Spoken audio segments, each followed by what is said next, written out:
Okay, everybody. I think I have everything up and running and working except for this mess right here. I don't know. Uh, these headphones, the cable, I guess it's because I take the wire and I wrap it around the headphones. It You gets had so twisted up. you had some weird fit and finish overlap display thing pop up. Yeah, um, that was the one thing I didn't turn off. So if you watched our last review, we had some overlay stuff that come up. Uh, don't want to get super technical, but in OBS, I have scenes set up. So in this particular scene, I have 20 some overlays. And unless I have the little eyeball with the line through it, every time I go to this particular feed, it would generate that particular overlay. So I have to be really careful now. It is much better, but it is a little bit more complicated, if that makes sense. It is and it isn't. It's designed to be easier.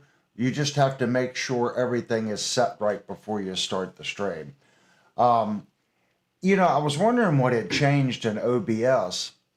And this week, maybe it was Friday after the stream, I listen to YouTube while I'm at work. And there was two videos on don't upgrade your OBS. And why mine's automatically upgrades as soon as an update comes up. And he started talking about the upgrade. I'm like, yeah, that mine does that. But then he got into this start and stop broadcast problem. And Thursday night we had that exact same problem. And he's sitting there going, exactly, that's what it did.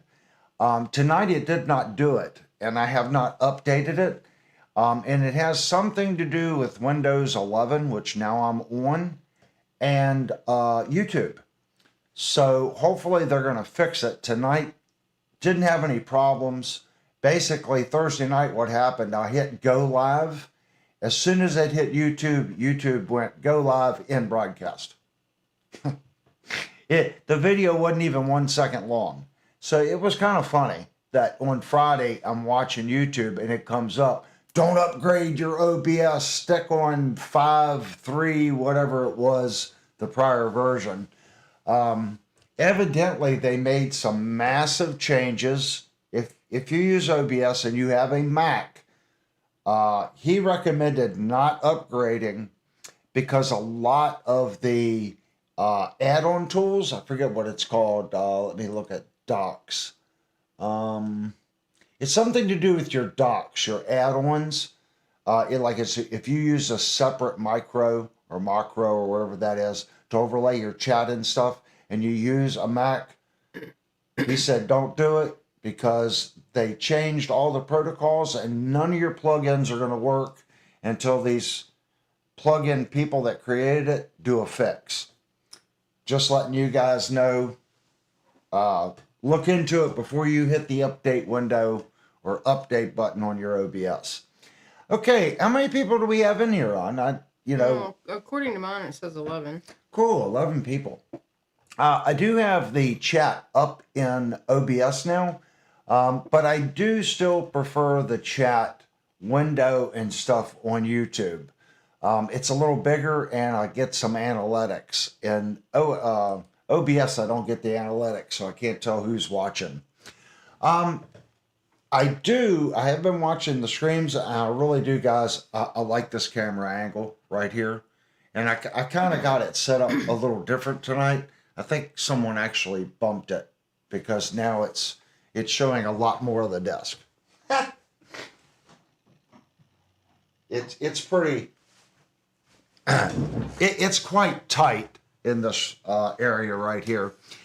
Guys, we've been doing a lot. Well, I won't say a lot. We've been doing some content on bases, and if you don't know, a couple times in my life when I couldn't find a position in a band to play guitar, I would play bass, and I don't really play bass anymore.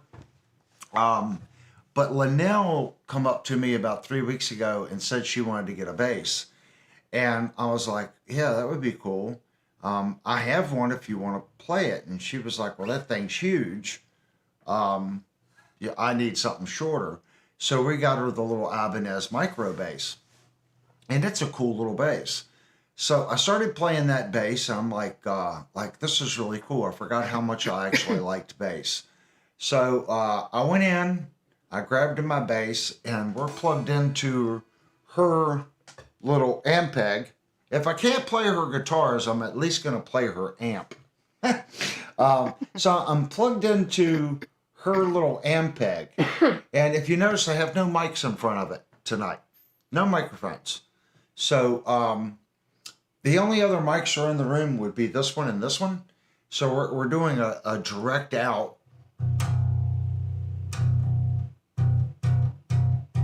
And that's the direct feed.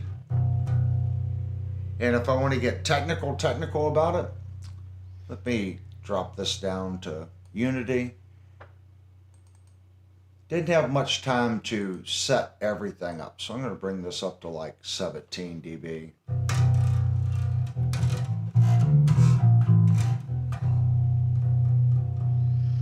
That might be a bit much. Let's take it down to 15. So I'm going to turn off all the microphones, and you guys can just hear this amplifier direct to the wing.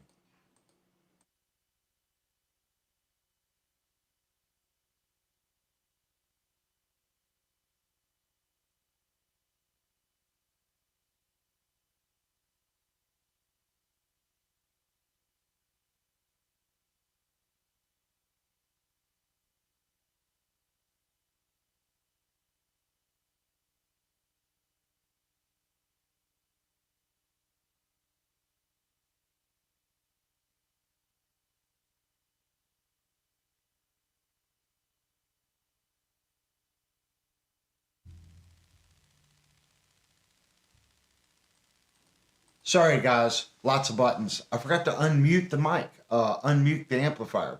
So let's try that one more time. I'm going to mute the overhead mics, and now we have bass. Sorry.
This is a fantastic instrument.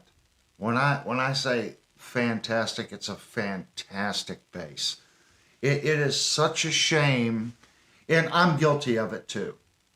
I'm guilty, I guess, of being a name brand snob. I guess that's the best way of viewing it. Because even when I bought this bass, I knew what it was, but I'm looking at the name on it, and I'm kind of like, ugh, it's a Squire. You know, we really need to stop that. And it's kind of what I want to go over tonight. I want to go over what's the difference between today and like the mid 80s. Okay? When you bought a Gibson, a Fender, or when the Ibanez Jim just come out, or a Charvel. What was the difference between that type of instrument and a budget guitar? What was it? What was it that made you go, yeah, I have to have a Gibson, and or I have to have a Charvel.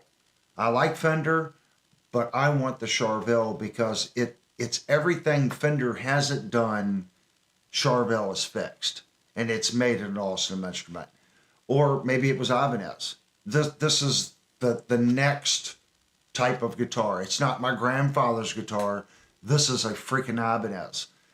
Nowadays, when you stop and think about that, you still have Ibanez. Ibanez is still a cutting edge company, and you have Gibson, and you have Fender. What I see between those three is Gibson is still making pretty much the exact same products. Okay, pretty much the exact same products. Fender has stepped outside of the box a little bit, and here's the shocker. Look at Ibanez in, let's say, the late 80s, early 90s. Look at their product line now.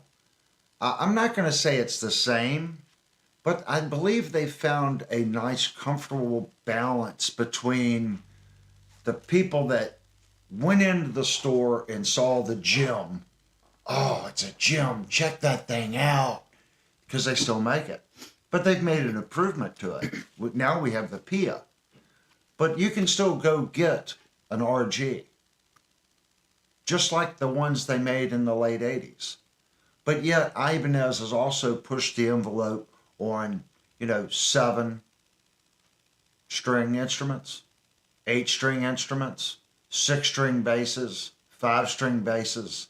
They've been that new wild shaped. It's not an Explorer. It's not I don't know what they call that thing. It's a wild shaped instrument they just released this year. So I think Ibanez kind of takes this foot, and they keep the people that's been with Ibanez 30 years happy. And they're still trying to keep the new generation musicians happy all at the same time. So I don't really want to discuss that aspect of it. So take out that. Let's talk about quality. Okay? When in the 80s, when you wanted a quality instrument, you knew Ibanez was there. Why? Why was Ibanez just a better quality than the lower stem stuff?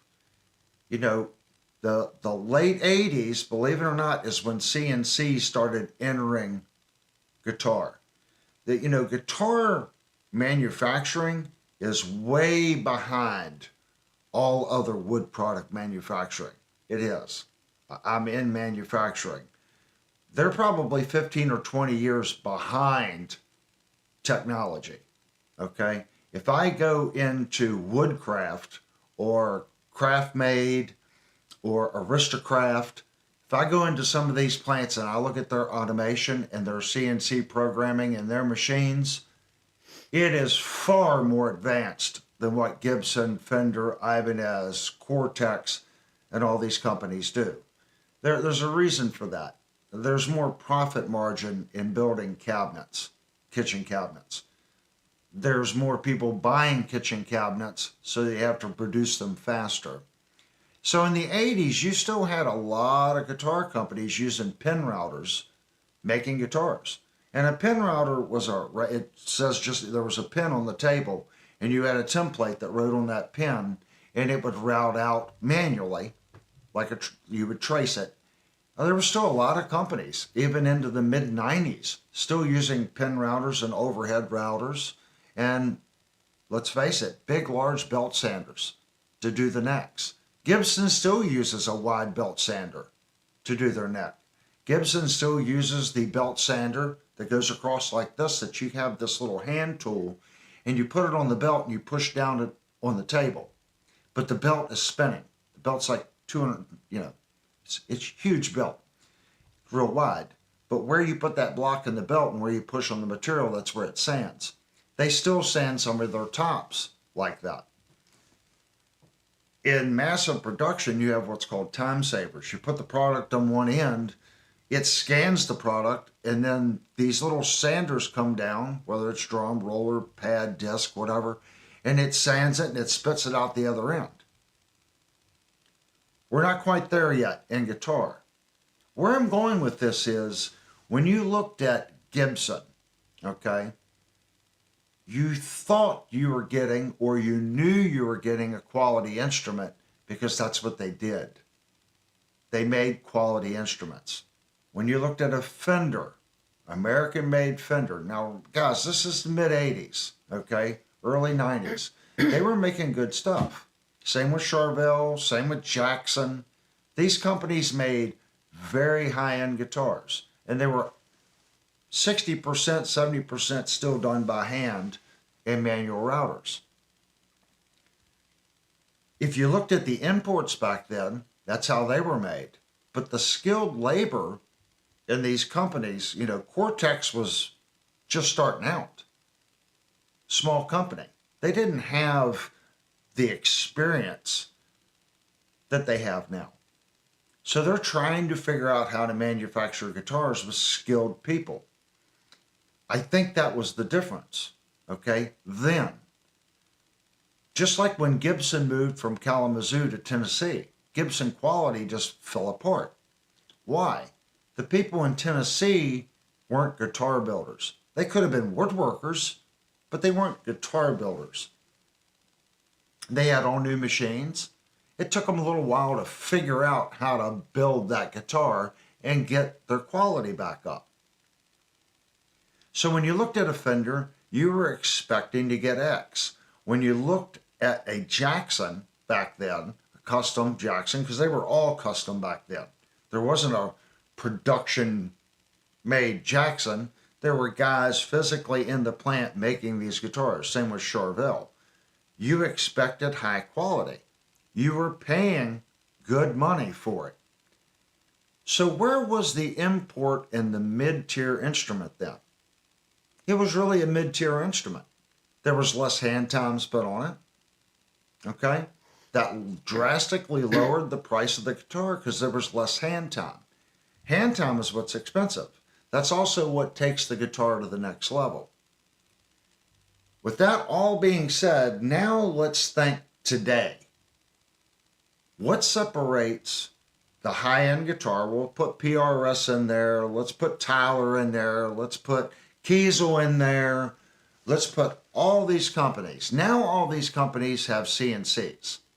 Granted, they're simplistic type units. They're 3 or 4 access units. They're not really high-tech units. Okay? These are basic machines running basic protocols.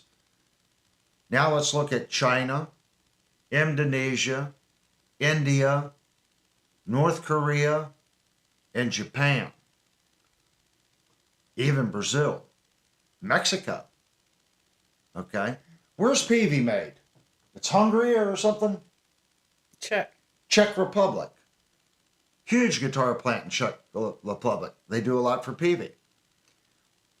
They all have the exact same CNC machines now.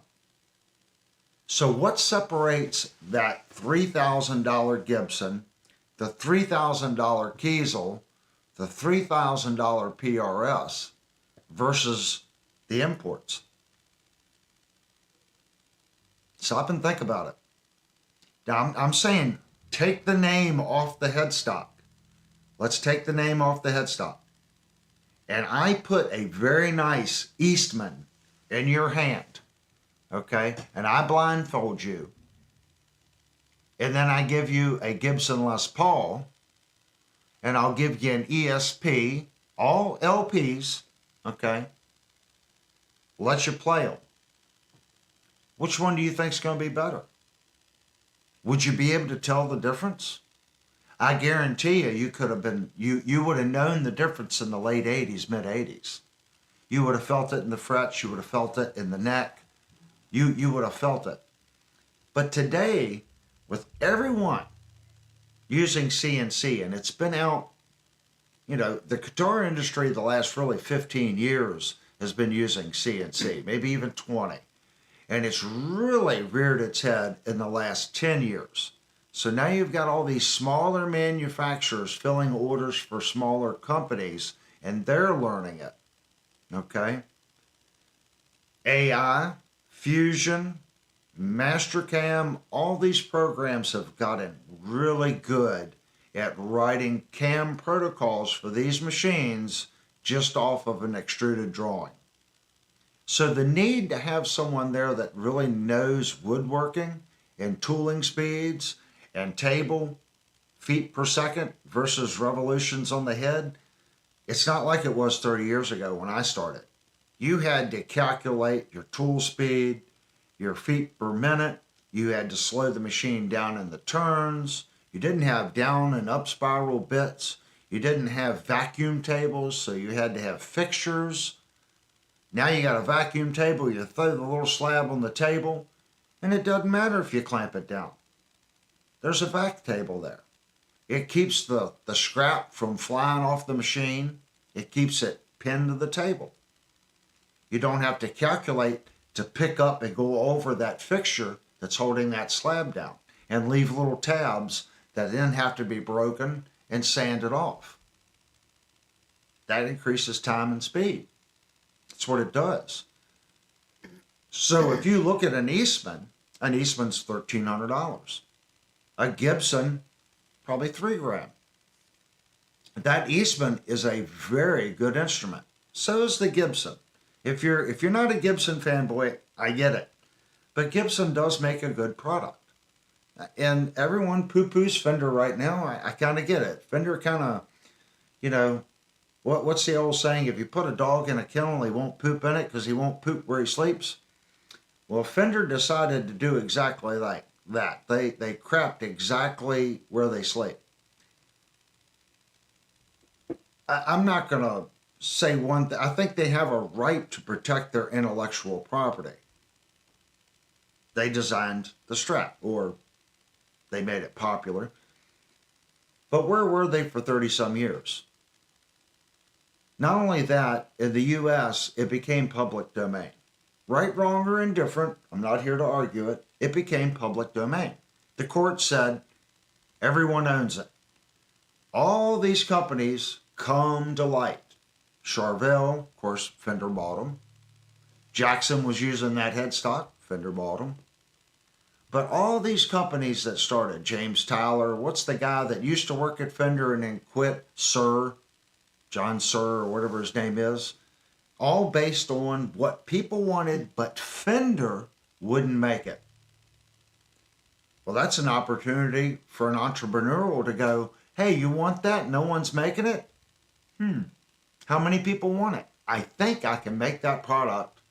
Enough people want that product. I bet you if I started a company and I'll build what Fender doesn't want to build, and I can have a lucrative business. That's what Suhr did. He was a master builder at Fender. What do you think's smarter? Make good money as a master builder at Fender or start your own business? Well, I would have stayed at Fender, unless I really thought for sure I could make a go of it and enough people wanted that product. Fender has the name. Fender was getting the orders. He had a reputation there. People would call Fender just for him to build a guitar. So for him to step out, that means Fender was unwilling to make what the customers wanted. He saw the opportunity and he went to it. So I see both sides of the argument. With all that being said, before we poo-poo on that, let's look back into the 70s, okay? Late 70s, early 80s, when Gibson took Tajima, is that pronounced right? Mm-hmm. Tajima, Ibanez, Bernie, and one other guitar company to court because their copies were getting far better than what Gibson was making. And they were eating their pie.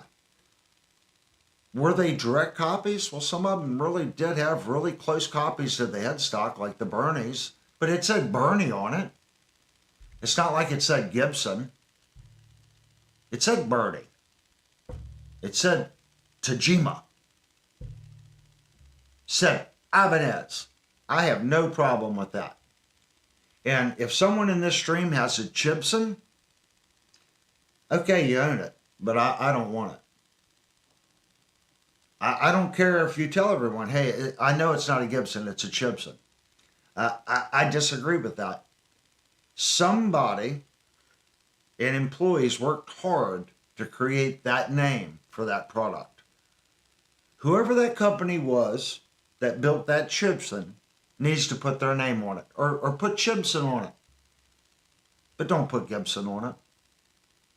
That is where I believe it crosses the line. That's why I don't have a problem with Firefly. They make a George Lynch copy. It looks just like it. But up here, they're using the Firefly headstock and it says Firefly. Got no issues with it. AIO. It says AIO on it. Don't have an issue with it. But if you've got a Chender, you got a Gibson, and it says Fender or Gibson on it, I'm sorry, I can't partner with that. As a business person myself, that's stealing. That's how I feel about it. That brings us up to how come Firefly and all these cheaper companies now are so good? Why do you think, and I'm not going to say that it's all true. When you get on YouTube and you say, it's better than a Gibson, and it's $200. Well, I know that's horse poop, okay? It's a $200 guitar, okay? But it's incredibly good for $200. I give AIO, Leo James even, okay? Firefly. All these companies build phenomenal guitars at that price point. That they are. They're great guitars. They're not all that, okay, that you see on YouTube. They have problems. I call those budget guitars. We're going to say at $250 and under, they're budget guitars. And I'm going to say 80% or 75% of them play way better than they have any right to play at that price point. Why is that? Why is that possible? CNC, Mastercam, AutoCAD, HMS, all these things that have gotten better, and it has allowed lower skilled people to operate high-tech machinery and mass-produce guitars. When you start producing 1,000, 3,000, 4,000, then 10,000 guitars, 20,000 guitars, 30,000 guitars in a year, you really start to figure out how to build something, okay? They know what people want. They watch YouTube. They know the majority of people watching YouTube, they want that budget instrument.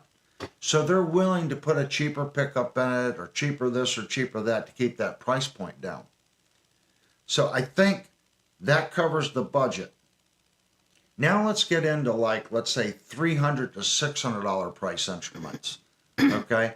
Now you're starting to get into an instrument where it has better pickups. It's going to have better stuff on it.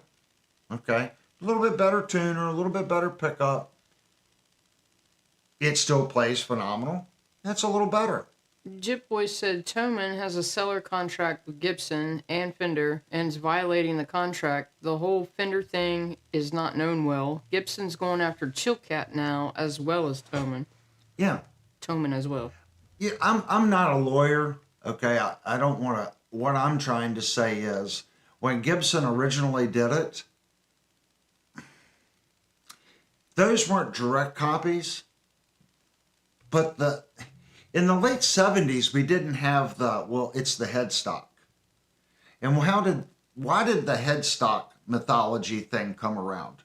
It come around after the court gave the Fender Strat to the people, that it was open property. So then it kind of defaulted, it's the headstock shape, okay? So this is before that, when Gibson went under after Tajima, Ibanez, and Ibanez was a ripoff copy company. That's what they did. They took other people's designs and in some cases made it better. Searching for Tone said Firefly also doesn't have a staff to pay. Right. That's exactly right. There's a lot of. I'm trying to keep it simple, stupid, like I do in bands. Kiss. My point in this is when you get into the mid-range instrument, now it becomes harder to distinguish the cheaper versus the more expensive. I think when we get into, let's say, the $800 to $1,300 price range, and you pick up an Eastman, it's not like it was in the 80s. That Eastman is just as good as the Gibson. The difference is in what you all just said. It's manufacturing costs. Labor costs and insurance costs in the United States is very expensive. I know. Joe said Gibson actually has a patent on the Les Paul, I believe, unlike the Strat. Yeah, Gibson did a lot better job at it, and they defended it way early on when the imports started coming over from China. Fender didn't. So I'm not here to say Fender waited too long, which in my personal feeling, they did. They waited just too long. And we also already have prior court ruling saying it's public domain. So I really don't think Fender has a leg to stand on legally. And Joe said, but the V and the Explorer and a few other models are open shapes only to a point. Yeah, Gibson lost and then won. The whole Dean thing was back and forth for a couple years. Dean lost and then they won, and then they went back and sued him again, and the Gibson won. It gets pretty convoluted. Again, you're still depending on a judge, one person, to make a pretty big ruling. And they went back and a different judge did it and he ruled the other way. It gets really twisted. It really does really quick. My point in the conversation was that if you want to buy a $3,000 Gibson, go for it. I don't want to say Gibson's a bad product because it isn't. It is a good product and it has a heritage. If you feel that heritage and that playing experience is worth that $3,000 up to $10,000 for some of their instruments, then that's you. Okay, and keep in mind, everyone, what they make per year is different. For someone that has a, 6-digit income that's making $200 and some thousand a year, that $5,000 Gibson isn't much money. But someone making $30,000 a year, that's unattainable. They can't get it. That is why we're seeing so many of these type guitars, because the middle class, we're going to say even middle class guitars, the reason that's becoming blurred is because the middle class here in this country is shrinking. So you're getting more inexpensive or expensive. And I know I just had a conversation in our mediator or moderator on Discord, or talking about prices and what people want to see. I hate to say it, but $1,200 and under is an inexpensive instrument in today's world. You might not see it that way, but it is. Because Kiesel, just like Gibson and all these companies, it's hard for them to build an entry-level guitar with U.S. wages for under $1,500. And that's entry level. So keep it in line with the area that you're living, and you'll quickly kind of view an inexpensive budget instrument differently. What's the cheapest guitar Kiesel can make? Cheapest one I've seen on their website is like $1,600. The cheapest Gibson you can buy right now is about $1,300, $1,400.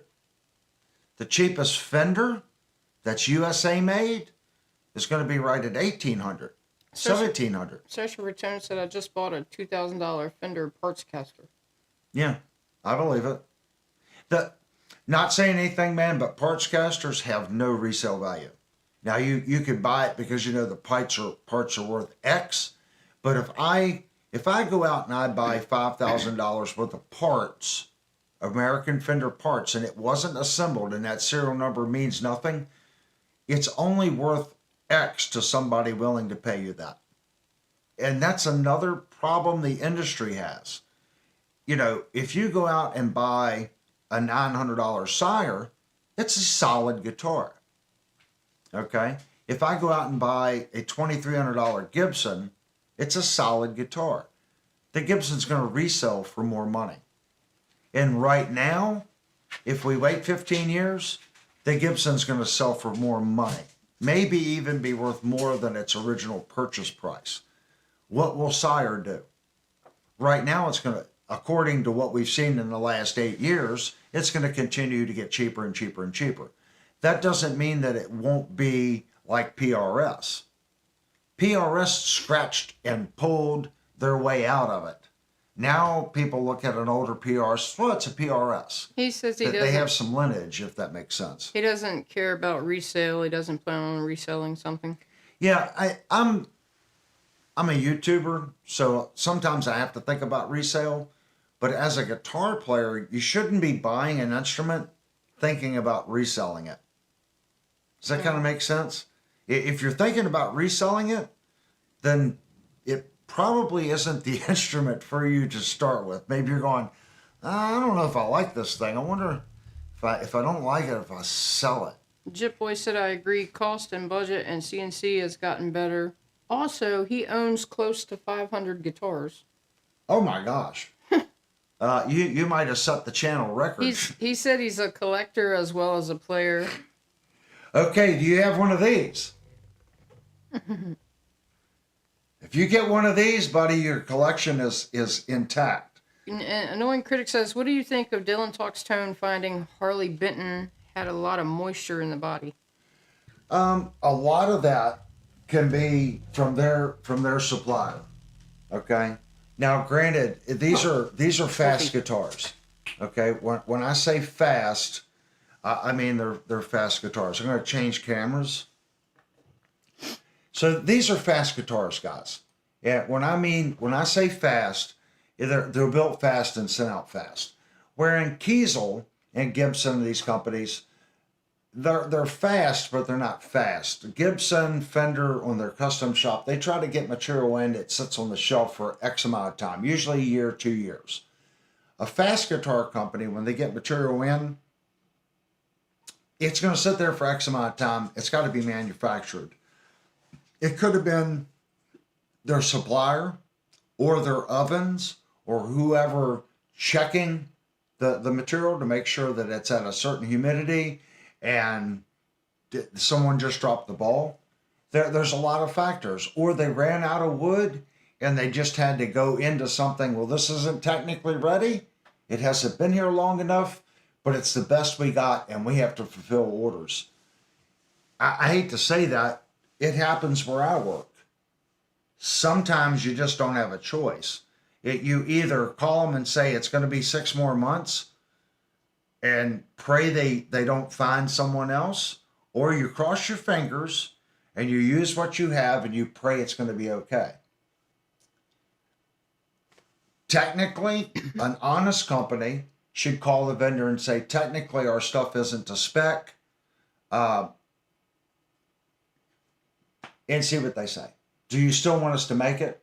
At least then they're aware of it. Vox said, a buddy of mine has over 250 guitars, a few pre-war Martins, but he played for Jason McCoy's band, so... I don't know how many guitars we have. We have too many. I know I don't have near as like Jit. Vandy has a bunch of guitars too. Well, he's just sold a bunch of guitars. Wicked Fester has 70. Yeah, Wicked Fester on 70.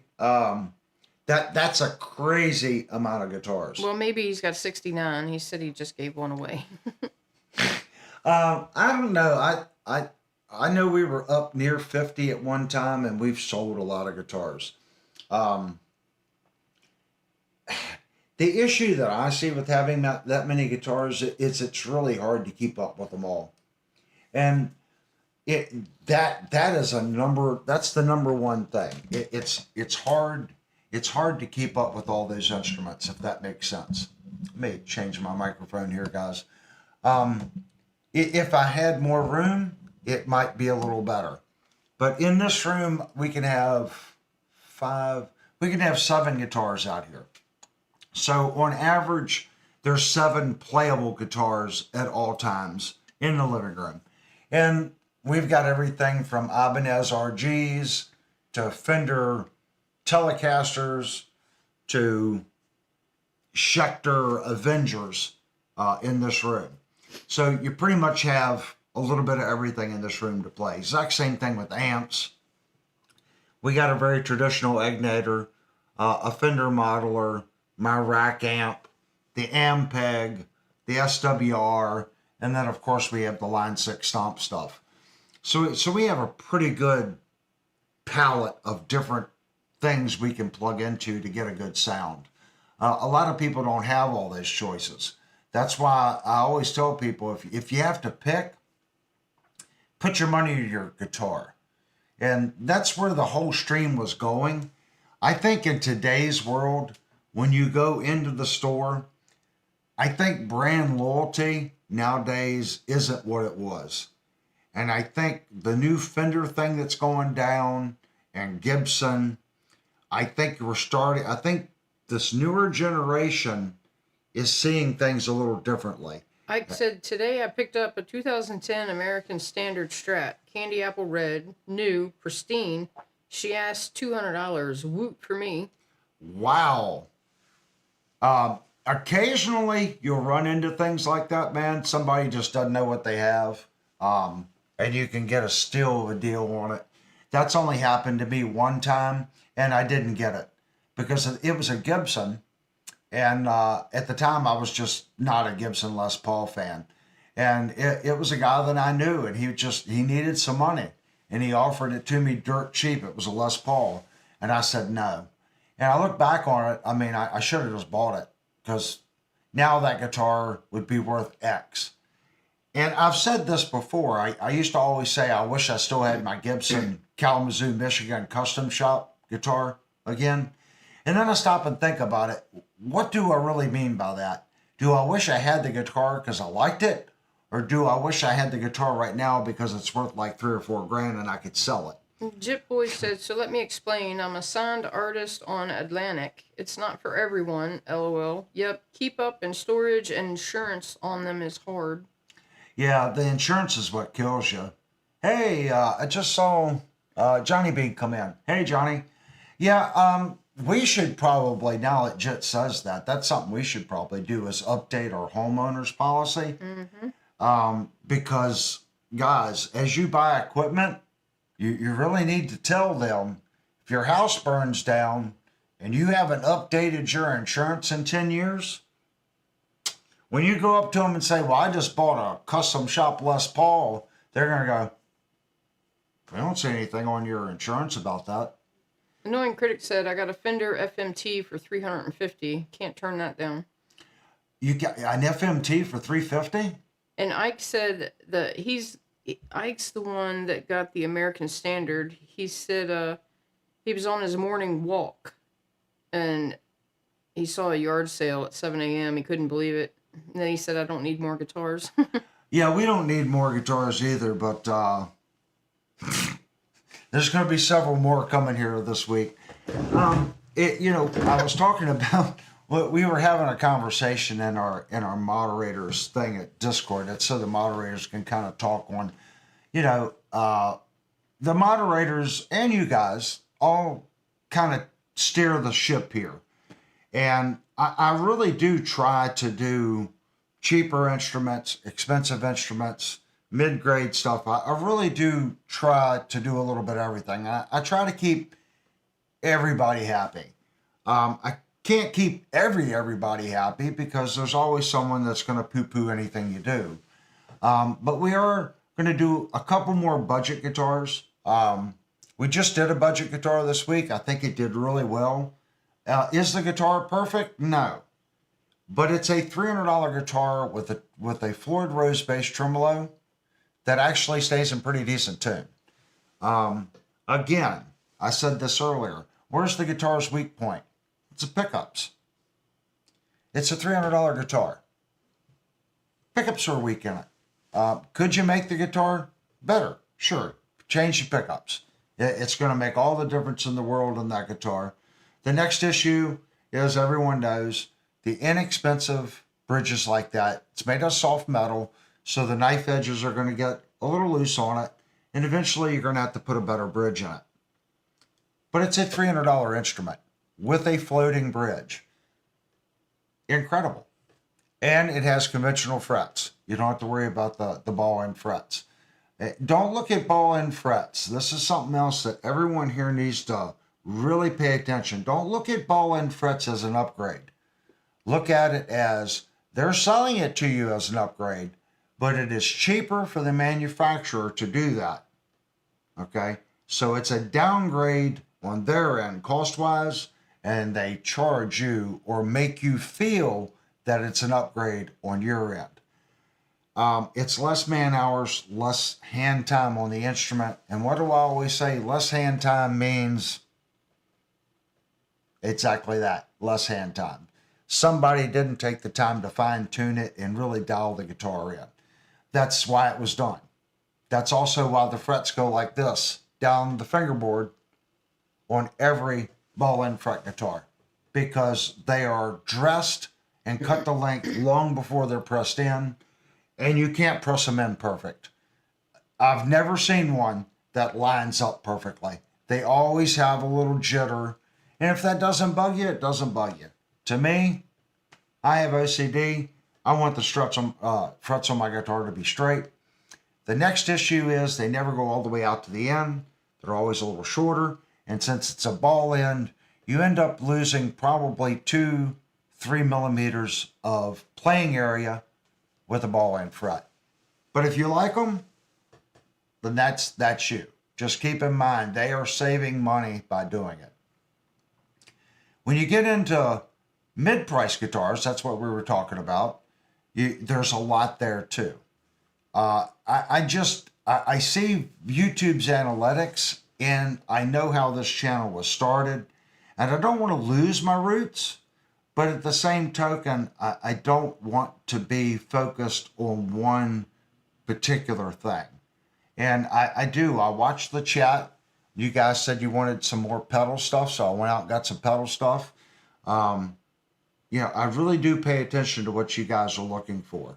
But keep in mind, guys, that it is also really expensive to do what the channel does. I'm not a professional guitar player.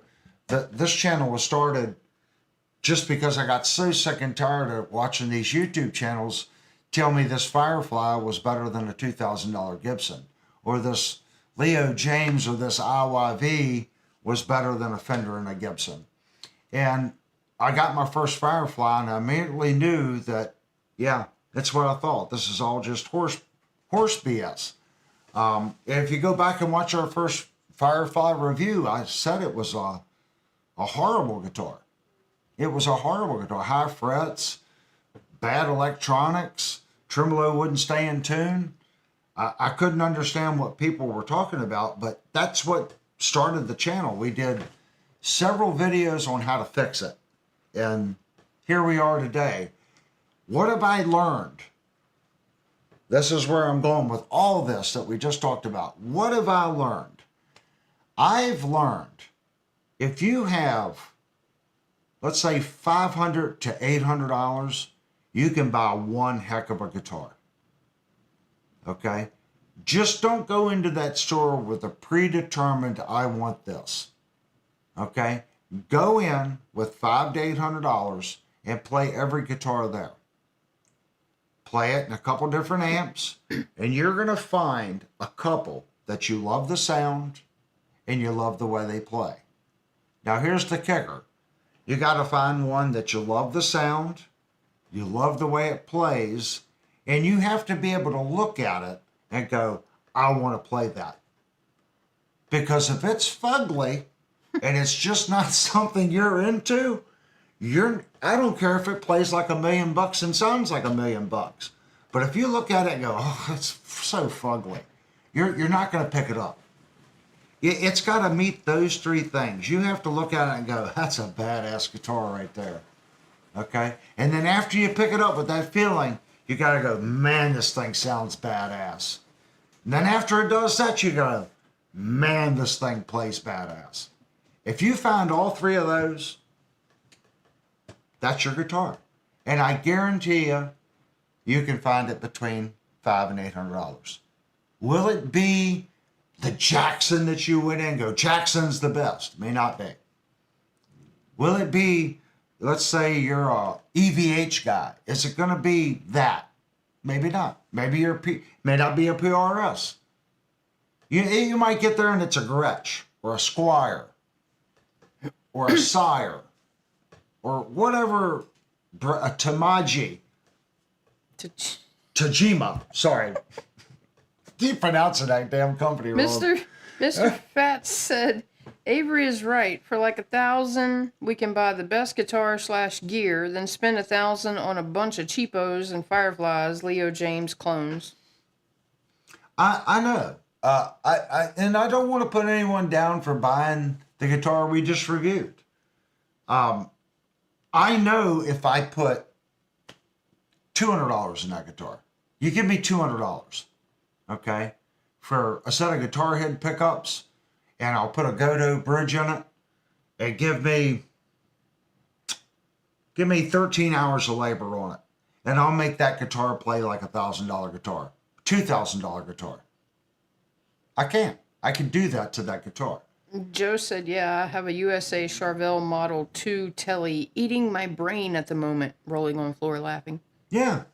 I just, and I tell this story too. When I bought my Fender FMT, I went to Shenandoah Music and I played it. I thought the guitar played okay, but I knew it could be better. So I went up to him and I said, I want this guitar, I want the banjo case, and I want Brian in the back to go through this guitar with a fine-tooth comb and set it up and check the frets. And the guy was like, what?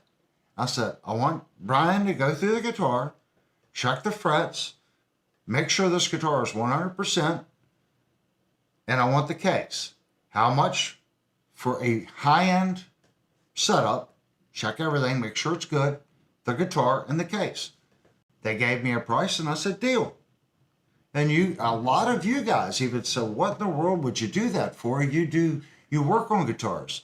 Sometimes you just want to go in and you want to just pick your darn guitar up and go, I don't have to do anything to this. And it's a great guitar. I think with the case, that guitar was like $1,250.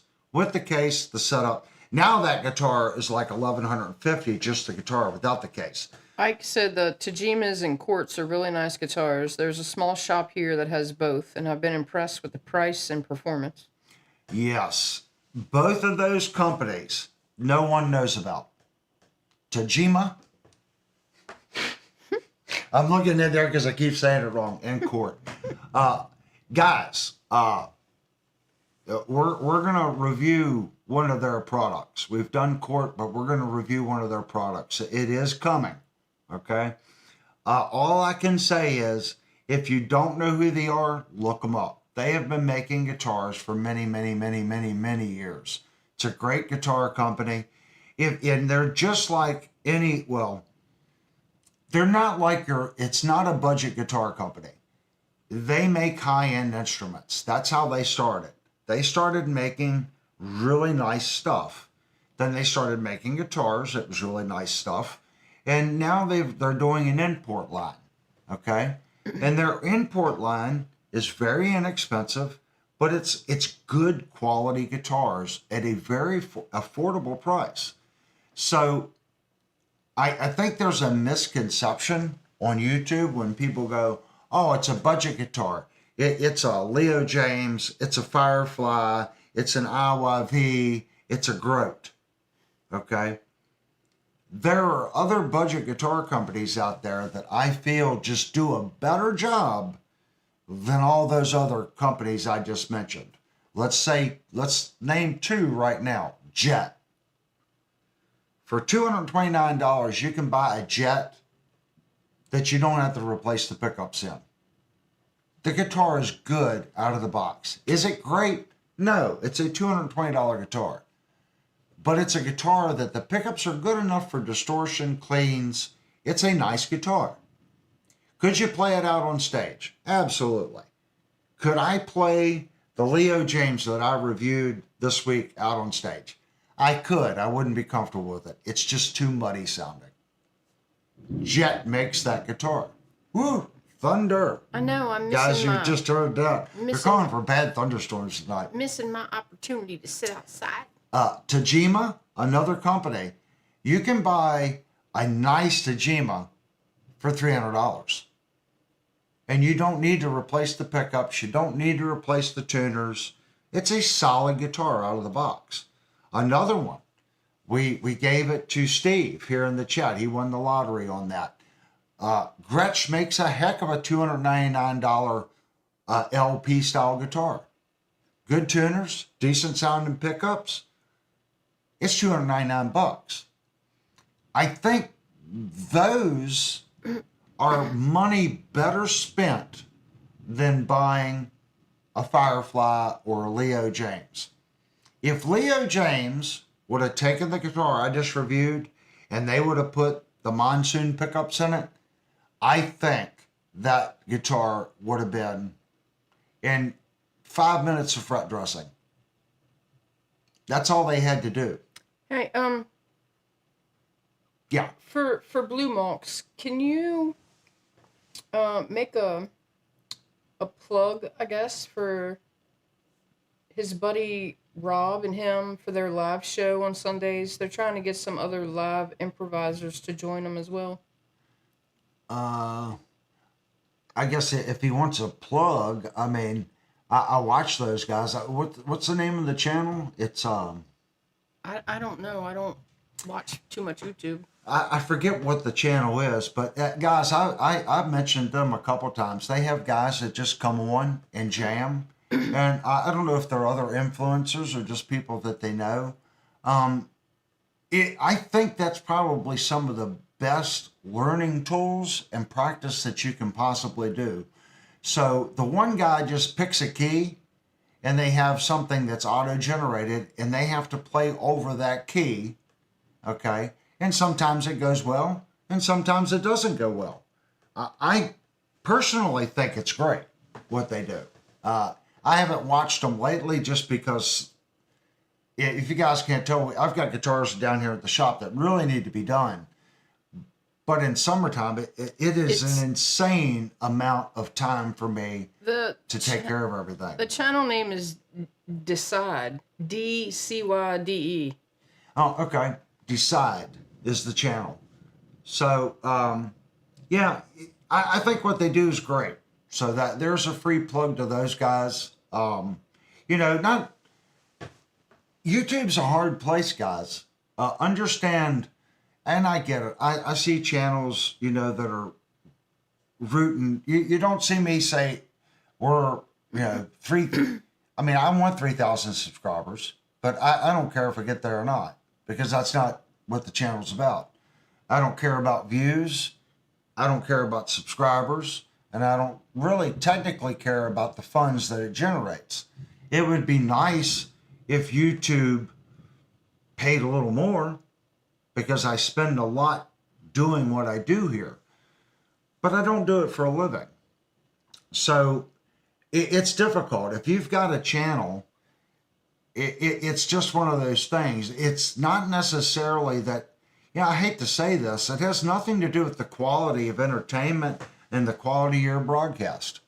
It really doesn't. I see channels on YouTube with just fantastic content, and they have 4,000 or 5,000 subs, and they've been doing it for 12 years. Why? I don't know. I don't go to their channel and watch every video. Maybe they were butt munchers when they first started or something. I don't know. I just know I found the content entertaining and cool, and I listen to it. I listen to it at work. And then I watch some channels, they got 60,000 subscribers or 50,000. It's like, it's an infomercial for a guitar company. Yeah, they can play guitar. but I couldn't sit and listen to them play guitar because they sound like little miniature robots. Mr. Fat said, but Avery, do we really need Leo James and many cloned body styles of the originals when we can just buy a good used? Why do we need Leo James? Tons of better used gear for the same price. Yeah, that's a good point, man. Why do we need it? I don't think we do. I do what I do with Leo James and Firefly to try to tell people what they're buying, if that makes sense. There's so much disinformation on YouTube.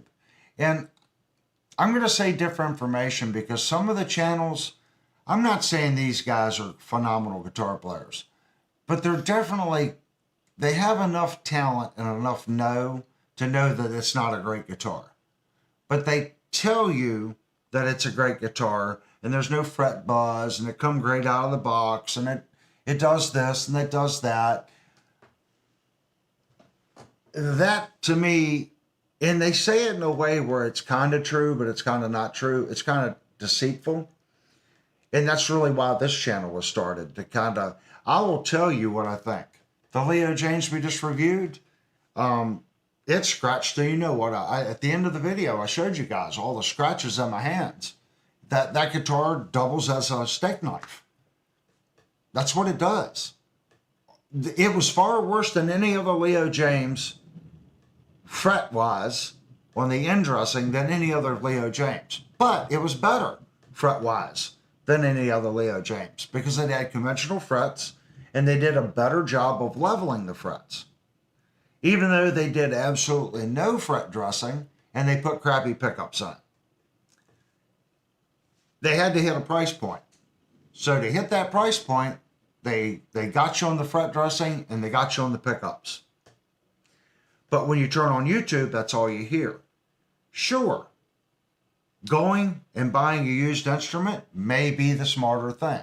Birdman But when people watch YouTube and they see the other channels talk about it, it's like, well, shit, I want something new. I'm just going to order this. Everyone's talking about it. Okay, sorry, honey. Birdman asked which one. I don't think he saw the Leo James that you did. It's a Tsunami, right? Yeah. And something else. You know, this will tell you all you need to know about Leo James. Leo James, you know, he claims he makes his own instruments. If that's the case, he needs to walk his production floor. Because they made several thousand guitars with the wrong Roman numerals down the neck. At some point, someone in the floor had to walk out there and go, hey guys, that's wrong. But nobody ever did. I was the first channel to point it out that the Roman numerals were wrong. Any company that would build that many guitars, think of how many Amazon warehouses they had to stock. It took them 8-9 months to sell off on those guitars to get to the second production run. Now, the second production run, they fixed it. The Roman numerals were right. Why wouldn't you walk your plant floor and go, hey, that's wrong? That in itself should tell you kind of what you may expect from the company. There's no quality control and no one's expecting the guitar. Someone made a point that they had that guitar and that when you pull it in the third position, it should do a split coil in the top two. Mine doesn't. I didn't double check the wiring. We looked at it. I didn't see anything wrong. But when you split the coil, when you pull the tone knob in the third position, it makes no change in the electronic readings or in the sound of the guitar. And I have a comment saying his does. So obviously the one that I have also has a wiring problem. It's a $300 guitar. But that's why we do it. We do it to offset these channels. And guys, you all watch YouTube too. I don't need to call out these channels. You know who does it. Just stop watching their channel. If they're packing their guitar with Bondo, don't watch the channel.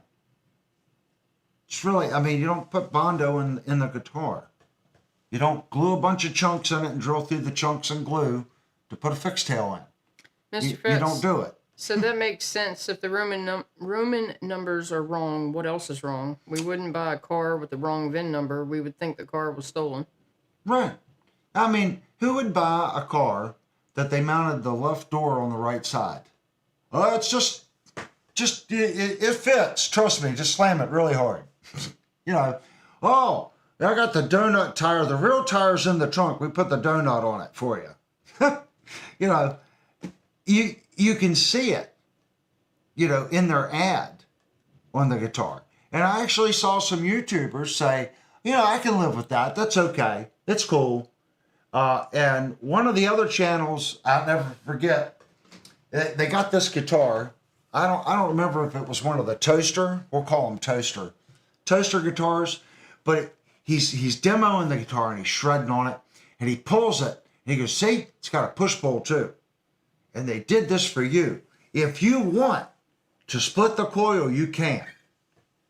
You just got to open up the guitar and wire it. But they put that push-pull in there to give you that option to do it. I about fell out of my chair when I saw this YouTuber. No, the factory booked it up and they forgot to wire the push-pull. And now Amazon is full of these freaking guitars that the push-pulls aren't wired right. So now they have to make it a sales thing. Look, it's already in there. But if they did it to give you the option, well, the option, if I don't want to split the coil, I don't pull it. That's your option. Just keep it pushed in. Don't sit there and tell me, well, you can wire it if you want to. And they did it deliberately. Searcher for Tone said, people want to be snobs on both sides of the aisle. Stop crapping on everyone. Don't yuck someone's yum. Yeah, I like yuck and yum. That's what we do here. That's the point, guys. Blue Mox said, I think that guitar is super ugly and that's why I like it. LOL. That's why I bought it. It was different. But that's why this channel was started. So don't think that I'm raining on someone's parade. That's why the channel was started. Go back and watch my first reviews. There were some of my reviews I actually called these channels out. But now I have a little bit of respect, okay? Not necessarily for what they do, but I guess self-respect for myself not to do it. And I shouldn't have to. You guys watch YouTube. You know who I'm talking about. Vox said there was a new F-150 a guy bought that had the passenger side handle and lock on the driver's side. Only spot for the key for entry was on the passenger side. That sounds like a Ford thing. I would know. My brother was an engineer for them. That's why I say sounds like a Ford thing. But I don't, you know, at one time I started thinking I wanted the channel to grow. So I started going on other streams, you know, trying to be friendly or trying to be this. And that's not me. Okay. And it's not me, you know. Beretta Vandy is up on stage right now. So his wife is commenting, right? She said, are you supposed to disassemble a guitar 10 minutes after you get it and reassemble it with 80% new parts? Well, in Beretta Vandy's defense, I do that a lot.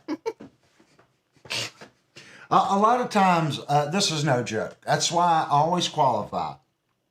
If you want to buy that Leo James that we reviewed, buy that one. And I know I just poo-pooed on it. But why am I telling you to buy that one? It has conventional frets. And for someone like Beretta Vandy, or Brian at Searching for Tone, or Brian at Shandell Music, or JR's Custom Shop, anyone in this chat that works on your own guitar, that's the one to buy. Why? Because all they did was chamfer the side of the fret. There's no dressing. The body and the neck on the guitar is freaking nice. Buy that guitar, put you a nice pickup in it. Don't go overboard. It's a $300 guitar. Put a guitar head pickup in it. A nice Hexbucker pickup. Put a nice dressing. You don't have to be a rocket scientist. Put a nice dressing on the side of the fret. and play it. I'm telling you, you could do that. The pickups are going to cost you $65 because it's got a single coil and a humbucker. So you want a dual rail. And I think they're like $65 from Guitar Edge. Get the Z-Buckers. And a little bit of your time. Searching for Tone Play said, it, and you're going to have a great guitar. Yeah. Searching for Tone said, I didn't mean you personally.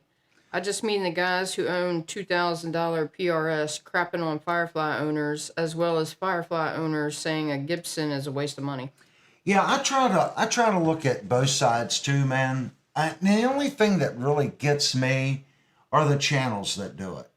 Because, like I said, there's one channel, I think the guy's pretty funny. He's not a good guitar player. He's got more subs than me, and that's cool. He's a funny dude. He's a funny dude. But he does that. And I think I don't watch his channel a lot just because of that, if that makes sense. But he's a funny dude. And I forget the name. I forget the guy's name. I think he's in the UK. Black-haired fella. I really like this cat's content, okay? I think when he's talking, I'm glued to what the man's going to say next. Now, here's what I can't stand about his channel. He'll stop talking and it goes to a pre-recorded thing with him playing the guitar for like 3 minutes. And then it cuts back to him talking about it. And he talks for about 8 minutes. And then it cuts to him playing the guitar again. And this week, I finally had enough of it. I said, you know what? And maybe he's a guitar player and he wants, I know you guys have probably no clue who I'm talking about, but he has good content. I think he's in the UK. Maybe he doesn't understand someone like me. I'm curious more about what his viewpoint is on it, not his guitar playing. I know he's a great guitar player. I can tell by the way he frets, the feel and the emotion and the smoothness of his guitar playing. He's just not shredding and sounding like a robot and have this like, these shredders that play up and down that just, it's a technique. It's a technique, in my opinion, just doesn't sound good. I've heard very few shredders that play like that sound smooth. Their ability to speed up and slow down and be rhythmic and smooth, I just haven't heard that many. This guy, he tilts his hands. He's got nice vibrato. He's fast if he wants to be fast, but he's a fantastic guitar player. But this week, I finally said, I'm not watching your video. I can't take any more of your 5 minutes of guitar playing, 8 minutes of talking, 5 minutes of guitar playing. And that brings me up. I think it was Chip Boy the other week. He said, hey, man, you're going to play guitar this week? I find it great that you guys want to hear me play guitar.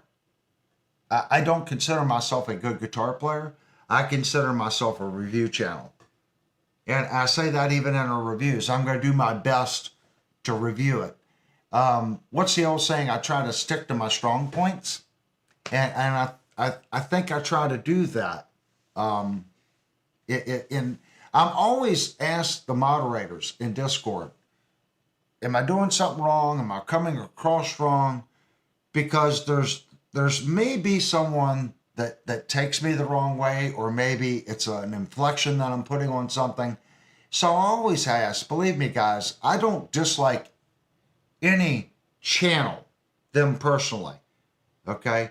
I dislike maybe how they go about doing it to get views and subs.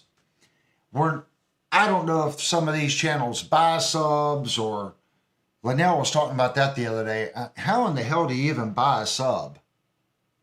I've never seen that in my YouTube thing. Hey, you want more subs? Buy here. I haven't seen that.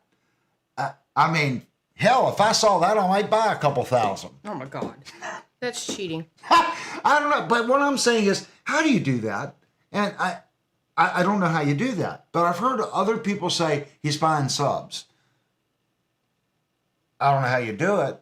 But again, I see people with 30, 40,000 subs, and I look at their live views, and they got 200 or 300 views on a live. Well, my lives get 300-400 views, and I have less than 3,000. But I have a very loyal group, and I think it's loyal because we all come here, and everyone knows that's in the chat, you can speak your mind here.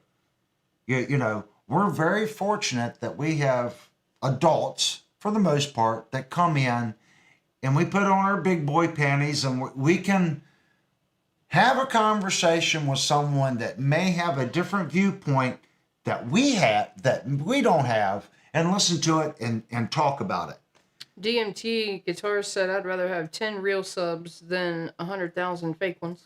Right. And that was my point on, I think we do pretty good here as far as viewership, you know, and if you're not in the live, there's several people that don't catch the live show live. But I know they come in, it's usually that night or the following morning, they leave a comment. Nicholas is one of them. Nicholas, if you're watching, thank you so much. If you're not in the live chat and you're watching this 3 or 4 hours after the stream, dude, you are freaking awesome. He always leaves a comment and says, great stream, great info. I mean, that's a kind of subscriber that you've really, you've hit with. And I'm so glad that he finds the content here great. And he lets me know, hey, I couldn't make it to the live, but I watched the rewind. That's so cool. Social for Tone said they're through bot farms. It's illegal now, and YouTube will cancel you and any channel you try to make. It also tanks your channel because the subs don't engage. What did he say? Bot farms? Mm-hmm. We need to start a business with a bot farm. Oh, God. I'm just thinking, you know, make some extra money. I didn't know how it worked. Bot farms. I've never heard of a bot farm. So I'm assuming it's a computer that just automatically logs in and creates an account and subs, and does it automatically watch the streams and stuff for viewer counts? How could one computer do 1,000 subs? Or does it just do the sub and erase the account on the computer, start another account, sub? I don't know how that would work, but I'm not a computer guy. Yes, I do. I talk about pot a lot. Oh, God. Robert have you ever tried the MXR flanger / doubler pedal? I haven't, but the MXR phaser is awesome. And before you spend the extra money for the Eddie Van Halen striped one, the MXR 90 is pretty much the exact same pedal. I think there's one little diode change on it and a paint job. Just buy the MXR 90. It's the exact same freaking pedal. I almost bought one today, but let's just say my toy budget was spent. I'm gonna cry. Somebody spent my toy budget. What? She's going, what? I'm not gonna say anything, because if you don't say anything, I'm not gonna say anything. I'm like reading, so I probably didn't even hear half of what you said. I said we went to Shenandoah. I was going to buy an MXR Phase 90, but my toy budget was spent. Your toy budget was spent, was it? Yeah. Somebody spent my toy budget. Uh-huh. Well, while, you know, someone's purchasing things and doing this and that, and I have to, like, look at stuff to find out. Yeah, she's going to offset my spending habits, guys. Mm-hmm. Searcher for Tone said, if you ever get a weird comment from a funky name, it's a bot. You may notice occasionally you'll lose a sub after that comment. It's because YouTube deleted the bot. Oh, that's cool. Yeah, I don't usually get. Oh, we were just talking about, you know, Linnell and I were just talking. We're pretty fortunate here. We've only had like one person that caused a little bit of problem. And we still don't really know what in the world happened to that one particular person, because we didn't directly do anything to him. And to be honest with you, I really don't have an issue with him. I don't. Used to have a lot of long conversations with him. It's just sometimes people do weird stuff. And we have been really fortunate here as far as spammers. I think Devastator or Linnell maybe once or twice has had to kick someone off the stream for doing it, but it hasn't been maybe twice. Yeah, there's been a couple times you could tell it was a bot that came in. Yeah, we've been extremely fortunate, especially considering how many views we get. And a lot of that, I think, is you guys too, like Devastator. I tried to pick decent people to kind of look out after it. And if any of you all watching want to help out the channel, send me something on Discord. You know, there's so many things. You can ask Devastator. I have been buried at work, and with the new system, I've been spending time on that, and I really need to free up time to finish some guitars in the basement. So it's a small channel, and the pay is absolutely zero. That's what's bad. But if you want to help the channel, there's things that need to be done that I just don't have time to do that would help the channel. So if anyone's interested in helping the channel, it's a job that pays really bad. Just to be honest with you. And Devastator and Steve both have full access to the YouTube account here. They can tell you the analytics, everything about the channel. I don't hide anything from them. We are 100% honest here. This channel is not here to make money. It's just here because I love music. And I love playing freaking guitar. Do you want to take your Vox break? It's like 9:22. Yeah, it is definitely Vox time. Guys, if you like this kind of content, please go down, hit the thumbs up button, and please subscribe. If this is a live stream that you occasionally watch, or maybe this is the first time you're in, we do a lot of guitar reviews and equipment reviews here, and we occasionally talk about the industry in general, but I try to talk about how we feel about instruments and what we feel we get when we purchase instruments, if that makes sense. Steve said, tell me about it. The pay sucks. Yeah. Steve, guys, if you guys don't know, like Steve's like a computer guru geek. I don't know how he does the stuff he does, but he's made this bot that runs around our Discord cracking jokes and picking on people. Yeah, that damn thing got me today. Yeah, it got. We finally figured out the one bot thing with something that you got to do. So we did get that one to trigger. But he's designed the system for our giveaway to where it's easier. It does it automatically and it tracks things. It is so awesome to have Steve in the background helping do stuff like that, because I'm not good at it. Devastator isn't that good at it. It is so nice to have someone like that. Ike said, what happened to the Ibanez bass you reviewed last time? Well, we haven't done a full review on the Ibanez bass. Or are you talking about the white one? He might be talking about Brian's bass. Yeah, that was Brian's bass. So Brian came in. He had purchased that bass, and we did a review on it. But this one's my bass. This one's mine. And if you don't know, this is a Squier custom shop. And at the time, it was more expensive than the Fender version by $200. This was $200 more than the American-made Fender at the time. They made them for 2 years. Come from the factory with EMG pickups. It's just a stupid bass. And this is an Ebenall fingerboard.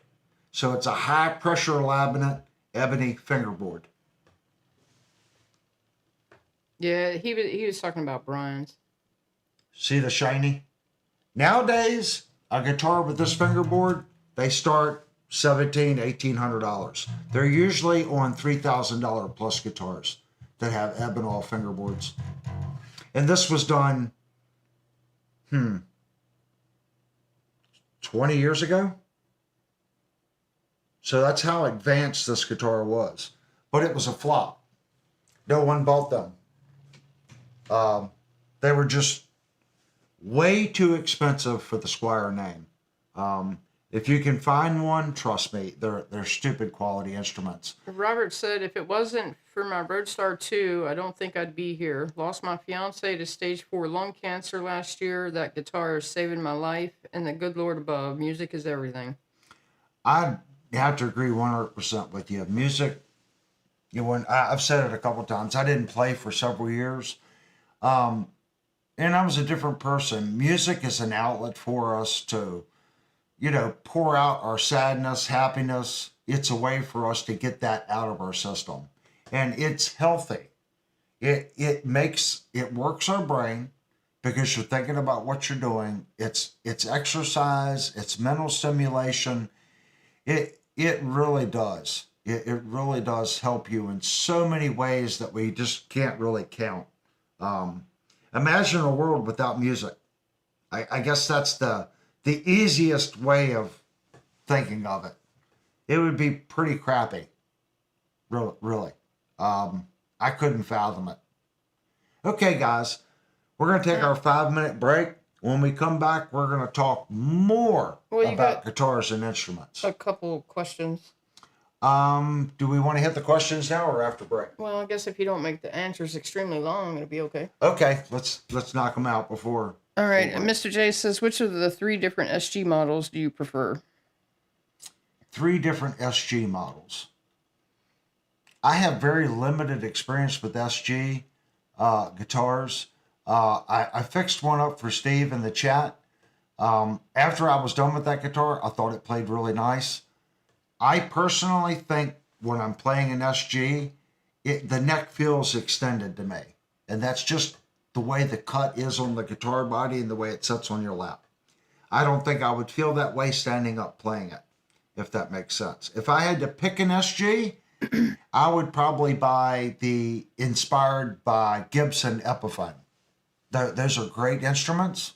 And you're going to save probably $1,000 over the Gibson. That's funny that you say that. I'll get to Mr. Fat's question here in a second. But Sophia said, why not buy an Epiphone SG standard, put some Gibson pickups in it, and save $1,000 and make it sound just like a Gibson SG? You don't even have to put the Gibson pickups in it. The Beretta Vandy, the inspired that was Sophia. Oh, Sophia. The inspired by Gibson Epiphones have Gibson pickups in it. Mr. Fat said, I like bass but never played. Does it hurt the fingers to fret those strings? Looks hard. It does. It takes a little bit of getting used to because it's a thicker string. As far as string pressure, I'm not going to say it's the same as guitar. It's a little firmer. The big thing is just the string thickness. But if you're already a guitar player, you're not going to have much trouble converting over. It's not going to be like when you first picked up the guitar and your fingers were bleeding after 2 hours of playing. Your fingers are already tough from playing guitar. Now you just got to get used to the larger strings. So I would say you pick up the bass. If you play it every day for 5 or 10 minutes, max 5 or 10 minutes, I would say within a month and a half, your fingers are going to be 100% used to it. And you're not going to be able to tell the difference. Wicked Fester says he has an inspired by Gibson, and it's fantastic. That is, in my opinion, if you're wanting a Gibson and you're trying to save money, the inspired by Gibson line, Epiphone has just knocked it out of the park. Again, you've got the warmer sounding Gibson electronics in it, and the new Epiphone inspired by Gibson, they're using the long tenon joint, just like the USA Gibson. The only difference is it's manufactured and it is an Epiphone Gibson plant. I'm going to reiterate that. Gibson is not using Cortex or farming out their product to another company. They own the plant in China. It says Gibson Epiphone right on the side of the building. That's all they make in the building is Epiphone. So it's not Cortex with a separate Epiphone building. It is Gibson and Gibson employees building the guitar. Jupe said Avery should pick up a wind instrument. Avery's going to have to get rid of some guitars, guys. I was thinking about that today before going to Shenandoah Music. And I'm really in a catch-22 because most of the guitars that I have right now, I really like. And some of you are probably going to say, well, I don't really care for this or that. Every guitar I have really does something special, whether it's a sound or a feel, and they all play fantastic. So Avery's going to have to make some decisions on letting two or three go. Before you take your break, Linnell is going to buy a ukulele. She was down there playing it today going, And I'm going to learn Hawaiian music. oh no, she was headbanging. I'm like, oh my gosh. I told, who was it? Jason. I told Jason, if she comes in the store, she can only buy one that has an EMG in it. Oh, Lord. And he started laughing. I know there's none of them over there with EMG, so I figured that would cover my bases. All right, guys, let's take our 5-minute break, and when we come right back, we'll talk more guitar. Oh my gosh.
notice what it just just said.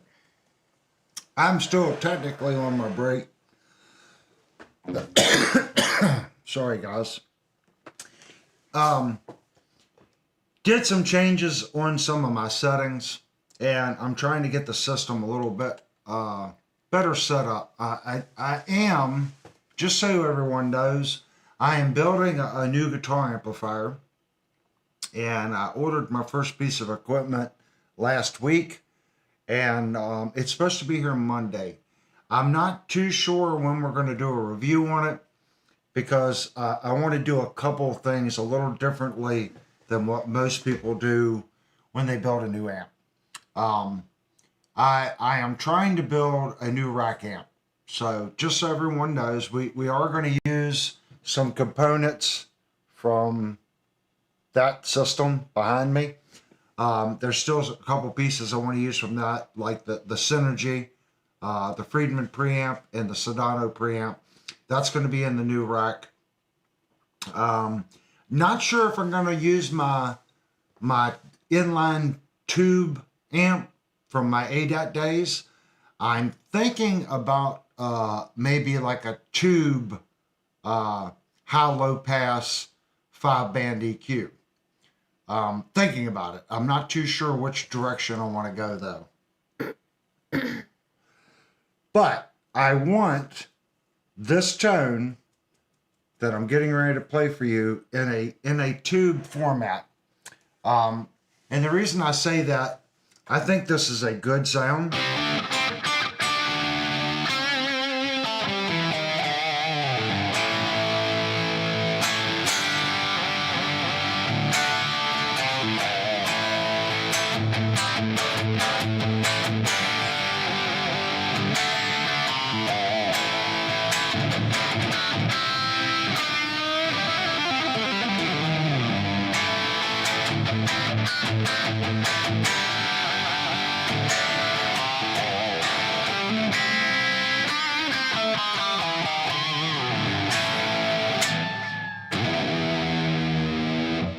I think that's a pretty good tone. I'm going to crank it just a little bit more.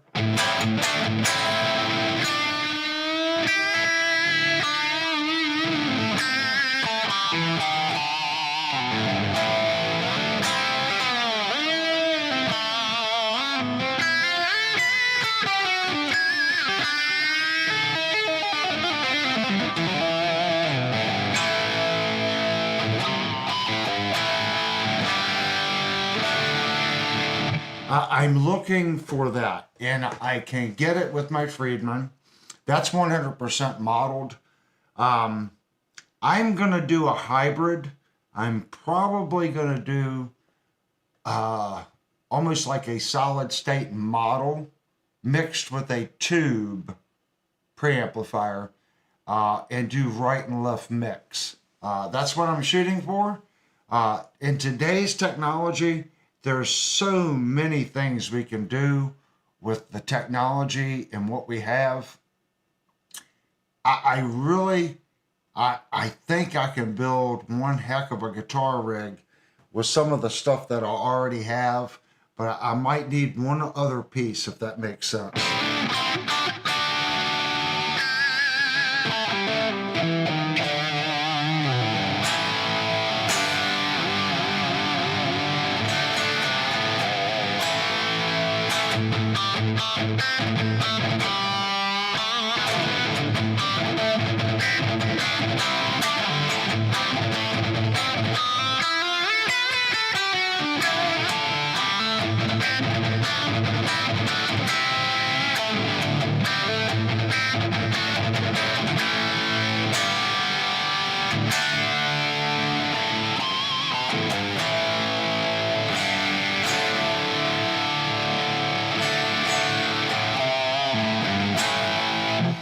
That's just a really mean sound. That's in standard tuning.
That's quite mean sounding.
It's mean sounding. I want to bring something else to your all's opinion. If you notice, I've been playing this guitar quite a bit. There's something about it. It's the first guitar I've ever owned without a lock nut that I can play like my lock nut shredder guitars. I don't have an issue with this guitar going out of tune at all. It it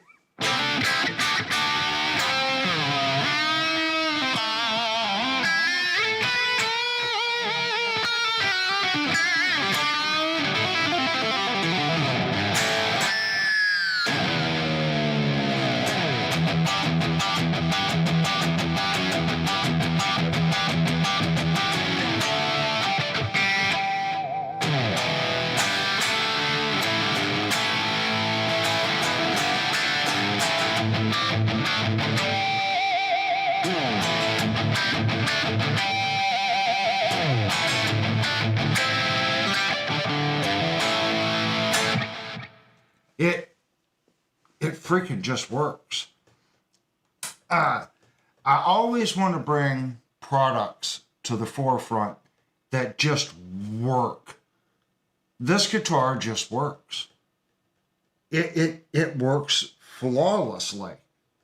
And it's a non-locking bridge. And if you don't like the goofy color, they do have it in the blue goofy color, and they have it in some standard colors. But the tremolo and the pickups, it's phenomenal. And I gotta tighten that lock screw. I love it to the point where I can't describe it. The tremolo acts more like a Kahler as far as the feel.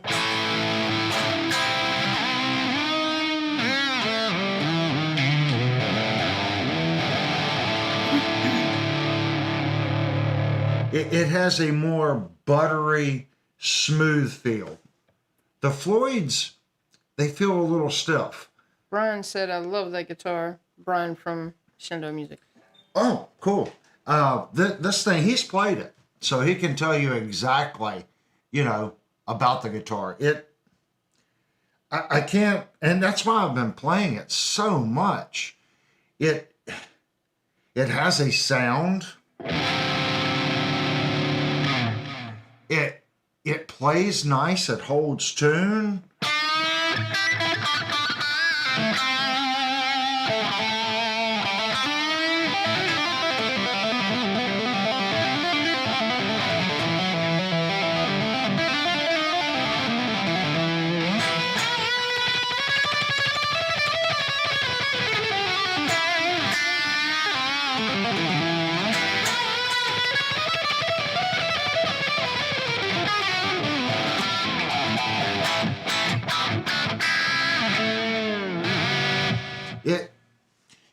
It wants to be played fast, and it's way more guitar that this guy can.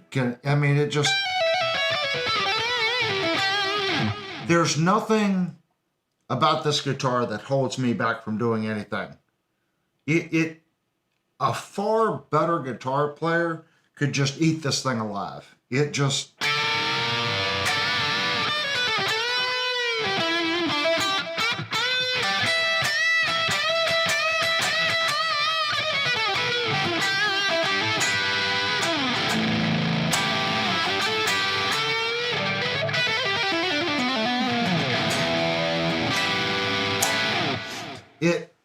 The big thing I notice is on the up pulls.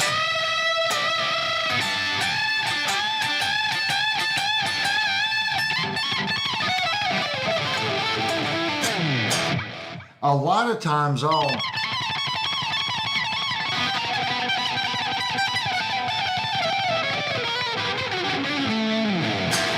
I misfret a lot.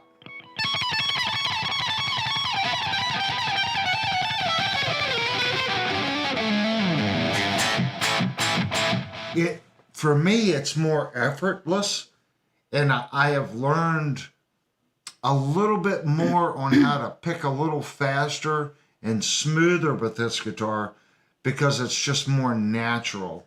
Beretta Vandy's wife says, so what is the difference between a Kahler and a Floyd? Beretta says he prefers a Kahler bridge.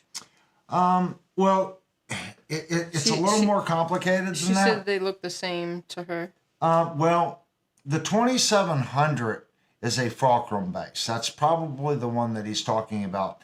The Kahler, you can adjust the string spacing this way. You can make it wider or narrower. You don't have to cut the ball end off. So the string goes all the way through it and it locks on both ends without having to use an Allen wrench and cutting the ball end off. And the string can't slip on a Kahler killer. People talk about, oh, the string come out of my tremolo. No, you have a Floyd Rose, or you have Kahler's later tremolo that Floyd Rose made them make because the string pops out. On a 2700 killer, it can't do that. It feels a little softer than a Floyd. But if you like that soft, easy feel, Kahler made a cam bridge that uses a cam that rolls the strings back and forth. It is it just feels like butter. It's so smooth. Some people say they're too spongy, but again, you can change the springs and the spring tension on those and you can firm them up. It's a smoother feel. That's the big differences. The bigger difference, I would say, Dave Kahler stands behind his products. He has made, personally, every Kahler bridge has come out of the Kahler factory, and he's overseen every single one of them. If you have a Kahler and you use any kind of metric wrench in it and it fits, you have a Chinese copy, a clone, because it'll say Kahler. Kahler has never outsourced any component overseas or used any metric hardware on it. Everything is made in his shop and machined in his shop, packaged in his shop and sent. Whether it's, packaging for retail or direct to manufacturer. Excuse me. Floyd Rose can't say that. Floyd Rose has made very few tremolos. And so, what do you mean? They've been making them for 30 years. Floyd Rose has made very few tremolos. Their first couple were made by Floyd Rose, and then after that, they were outsourced to Schaller and any other company that they wanted to produce it and slap the Floyd Rose name on it. And then everyone cloned it. But as far as Floyd Rose, they've made very few. Now Floyd Rose has opened their own plant in the United States. It's been over a year. The first ones coming out of the new plant were okay at best. They're having teething problems. Why? Floyd Rose never made their bridges. It was just a name. Now they've had to buy tooling, hire people, and it's going to take them time to get their new hires and their tooling and everything up to snuff to make a quality product. They'll get it. It's just right now I'd stay away from them. Mikey said, can you buy just the sire pups? I wanted to call Sweetwater over it because I really like these pickups. How I was going to approach it, I was going to have Alex at Sweetwater call him and say, got a client that has a bad pickup and he just wants to replace it. I was going to see if Sire wouldn't send a replacement. I mean, I'll buy the replacement pickup. Odds are probably not. But I will reach out to my sales guy at Sweetwater, or at the end of the video, even better. Alec Jaziak's number will come up for Sweetwater.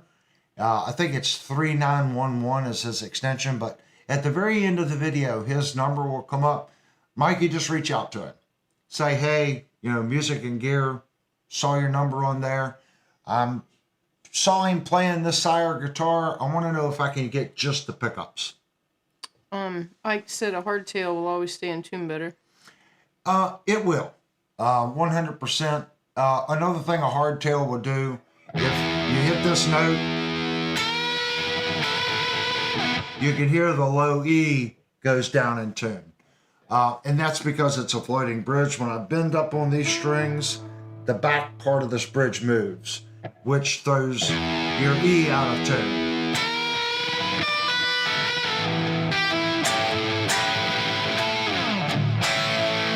So if you're doing a lot of that type stuff, a hardtail bridge is the way to go. And people go, I'll tighten the springs and deck it. You can do that. You can put a back block on it and tighten the springs to where it forces back on it. And as long as the spring pressure keeps it to the deck and that spring pressure is greater than your pull pressure, the tremolo will stay decked and you won't have the problem. The issue is now when you go to use the bar, it's no longer going to be nice and smooth. It's going to be very hard to push down. Greta Vandy's wife said, all I know is all these guitars, and he keeps using that Pepto pink guitar and the red nitro 90% of the time. Yeah, that's the PV Vandenberg, and there's a reason. That's just a fantastic guitar. I have one too. I love my Vandenberg. And I love my nitros. I played them for a long time. If you can convince him to, pick up something like this and just say, look, it's a good guitar. Eventually, I'm not saying he's not going to love the Vandenberg, because it is. Like I said, I have one. I have some nitros. Nothing plays like a Vandenberg and a nitro than a Vandenberg and a nitro. But after doing guitar reviews for a year, do I feel my Vandenberg plays better than this Sire? In some ways it does. But this Sire does some things that the Vandenberg doesn't, if that makes sense. He's gotten so used to and adjusted to the nitro headstock. And the Vandenberg uses a left-handed nitro headstock and neck. That's what he's comfortable with. So when you've played an instrument for that many years, even if you hand him a $10,000 Kiesel, odds are he's still going to migrate back to that Vandenberg and that nitro because he's just so familiar with it. And it doesn't matter if it's beat up or this or that. He just has a history with it, and he doesn't have to think. He can just move across the fretboard. He's so familiar with it. He can play it blindfolded and not think anything about it. Is there anything wrong with that? Absolutely not. In a lot of ways, I think it's better. Once you've got your guitar memorized, you don't have to, you can just close your eyes and play it because you're one with it. You've been with that guitar for so long, you know every little spot in every fret. Yeah, he's had them since the 80s. That's just something you really can't replace. But I'm here to tell you there are other good guitars. He just needs to give that guitar time. You know, not really the guitar, give himself time with that guitar to become familiar with it. This Sire's a great guitar. My Fender Telecaster over there is a great guitar. My Schecter Mach 6, it is a far, I don't want to say superior guitar over the Vandenberg, but it's a neck through construction. It's got a sustain yak, got a stainless steel bridge. It, in all aspects, is a superior guitar. Is it better? In some ways, yes, some ways not. And that comes all down to when you get to that level of instrument, they're good guitars. He wants them buried with him. Yeah, I can see that. I mean, I can see that. You can ask Linnell, I want a pink Gen 1 Vandenberg like he has. I've always wanted one. I for $3,000, and that's about what they are. $3,200 for one in mint condition. If I had to pick, like there's a new Fender Tele I want. It's a 75th anniversary gold flip top. That guitar is $3,000. If I had to pick between that Telecaster and an original black Vandenberg, pink Vandenberg, that's a hard call. Because in one aspect, I would be scared to play the pink one because it's like my dream guitar and I've always wanted one and it's mint. I don't want to scratch it. I don't have a Fender like that. I don't think it's cool. So I don't know which one I would buy. Birdman wants to know when you're going to fix that wandering pup. I don't know. Like I said, summertime, it's hard for me to even get downstairs. Doing the stream, guys, and trying to keep work, you can ask Linnell. Between cutting the grass, doing YouTube, and work, that's pretty much all I have time for. If I have 6 hours in a month, maybe 8 hours in a month to work down in the shop, I'm really lucky. It is really difficult for me in the summer. When wintertime comes, work slows down a little bit, the yard work disappears. It just frees up more time for me to do guitar service work and other things. Retta Vandy's wife said he tried the new one, the new Vandenberg, and she says she can't repeat what he said about it. Yeah, well, that's not really a Vandenberg. It's got a Floyd Rose on it. It's got Seymour Duncan pickups on it. There's several. I mean, it kind of looks like a Vandenberg, but that's about as far as it goes. If I was going to get a new Vandenberg, I would get the one with the two humbuckers, just because they never actually made that guitar in the 80s. They never really made a twin, at least to my knowledge, they never made a twin humbucker. Well, I think they did in the late 90s versions. I would probably do something like that. But again, it's got a Floyd Rose. And I had one on layaway, pre-order. And when I found out it was coming with a Floyd Rose, I was kind of like, it's not a Vandenberg. And I canceled my order. But I had one on, when it comes in, they were going to send it to me. I'm like, it's not a Vandenberg with a Floyd Rose. Peavey screwed the pooch. There were so many people like me that wanted a reissue of that guitar, and they screwed it up. One, they built it overseas. Two, they put Seymour Duncan pickups in it, which I love Seymour Duncans, but that's not what the Vandenberg was. It had that Peavey unique high gain pickup set in it. Do something similar to that and reach out to Dave Kaler and have Dave Kaler make another version of the 2700. That's why that bridge was built for Peavey. Peavey wanted to think outside the box, and they worked together, and he just created an awesome bridge. He could have done the exact same thing for him this time, and it could have been the talk of the town. But Peavey isn't the company they used to be, and we have to keep that in mind. I'm glad to see Peavey coming back, doing amplifiers and stuff. They just need to, they need to be more like Ibanez, okay? When Ibanez does a reissue, they stay true to the original.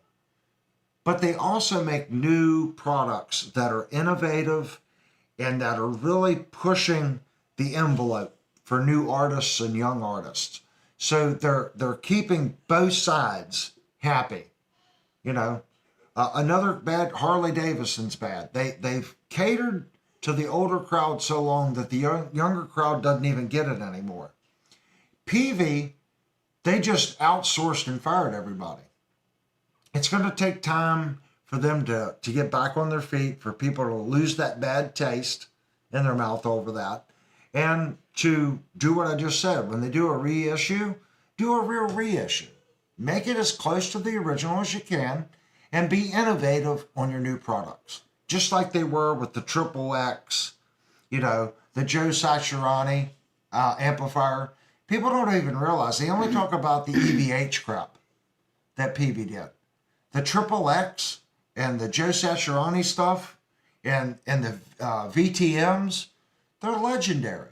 Okay, so Brett of Andy's wife said, next question, why split a humbucker? He insists on doing that. It gives it a different sound. Will it sound like a single coil, like a Telecaster or Stratocaster has?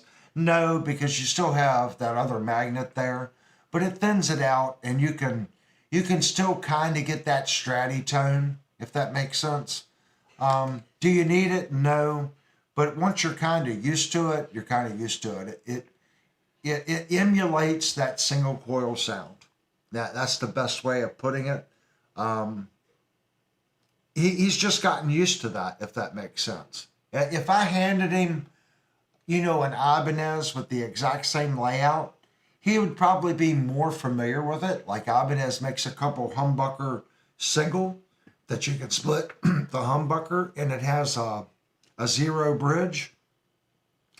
He would probably be more comfortable with that, but the zero bridge that Ibanez makes feels nothing like a Kahler, if that makes sense. He is what he is. Everyone in the chat, if you talk to, let's say, Devastator, if you ask Devastator what his favorite guitar that he just couldn't set down was, he's going to have something. Or anyone in the chat that has had a guitar for 20 plus years that just constantly play it. It may be an Ibanez, it could be a Gibson, it could be a Fender, it could be a Peavey, maybe it's a BC Rich. BC Rich made awesome guitars in the 80s. Could be an older Jackson. Could be something they just bought and they've played it and it's like part of them. That's something that you just can't really replace, if that makes sense. You can find similar items that you may like, but it'll never replace it. That's why I'll never sell my Vandenberg. I don't play it that much because I do a YouTube channel, if that makes sense. I don't want to play that and then someone go, I'm going to get the new Vandenberg, because the one I have is not what you're going to be buying, if that makes sense. So I don't play it that much. I own it. I love it. When I look at my Nitro and I look at my Vandenberg, I think about all the bars that I ever played in. It's a part of my history, and every ding and dent on that guitar, I can kind of look at and go, yeah, I remember when the cymbal fell on stage and hit the side of the guitar. I can remember falling off the stage or somebody hitting it with another guitar, or got banged around in the truck. Every little dent has a story, if that makes sense. You were talking about I spent your play money. Yeah, she did. Do you want to reveal what I spent it on? That's up to you. Yeah, go ahead. Oh, did she just call me a goat head, guys? Well, that's the only polite thing I can say on here. Oh my God. What have I done? I have been been picked on the past couple days. I know what she's going to say. You bought something at Sweetwater. Well, she got something today, guys. Let me show you what Linnell got. Does anyone want to guess what I'm about to show you? Linnell picked something up today. I'll give everyone about a minute before I open it up. Brett of Vandy's wife had said that Vandy has a Jackson he loved, and he had to replace the neck, and now he doesn't like it. I could see that. The neck is the neck is the com part, the part that you touch, and that's what makes the guitar. That's the part where you have the interaction with the guitar. So if you replace it, and I tell this all the time, people go, I've had this guitar for years and there's nothing left of the frets. I'm going to refret it. And I always tell them it's not going to be the same guitar when you get it back. And they're like, it's an awesome guitar. It's going to be better. I didn't say it wasn't going to be better. I said it's not going to be the same guitar when you get it back. Birdman says the amp, I bet. Mikey says a case. Well, that's Linnell's new amp right there. She has a new Ampeg for her bass. What was the other one? Mikey said a case. Well, she did get a case. And But Devastator said, Linnell, I see the box in the corner. Well, it's not a box. yeah, it's the bag. Let me get it for you guys. You guys are going to be shocked. Oh, he said, and the gig bag.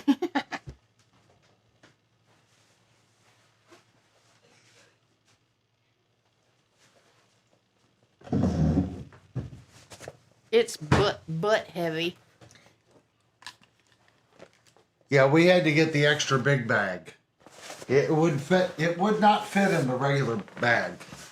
So this is the, what do you call this thing? This is for the big butt guitars. Yeah. The big butt bag. Okay, everyone knows it's a guitar, but do y'all want to guess on what kind of guitar it is based on the big butt bag thing? Steve said Linnell got a new cam.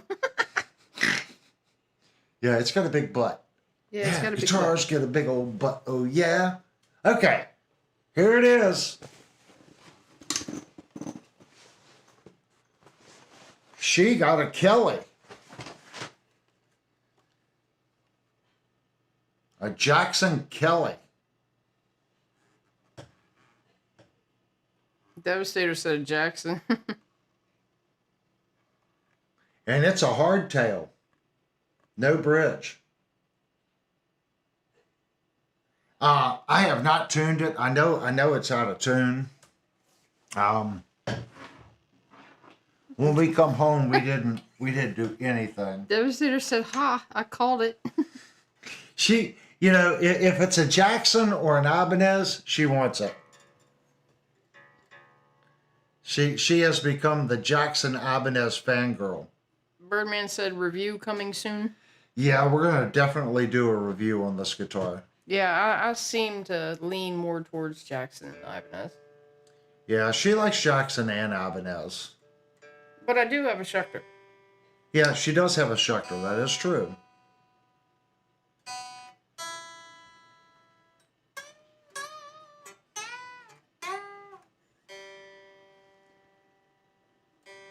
Get it in tune here. I don't think I've heard this guitar plugged in.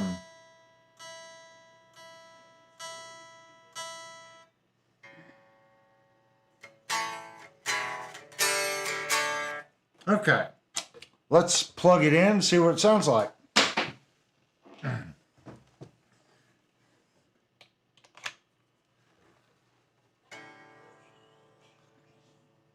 Okay, let me open up the wing rack.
See, it's not bad. It's not bad at all. It is. It's got a little butt to it.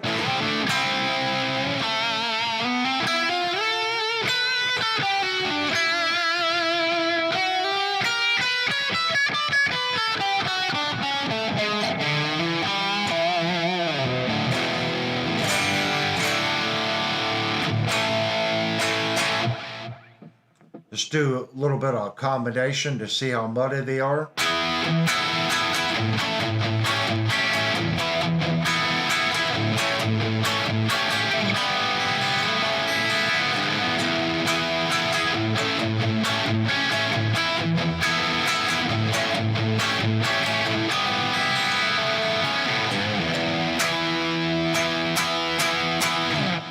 It's not horrible. It's pretty good.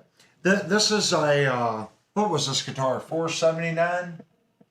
I think it was like 479. It's something like that. I think it was 479. So this is not a high tier Jackson. This is on their lower tier. I believe it's a JS model. It does not say on the. I'm pretty sure this is considered a JS Dinky, which is their lesser expensive Jacksons.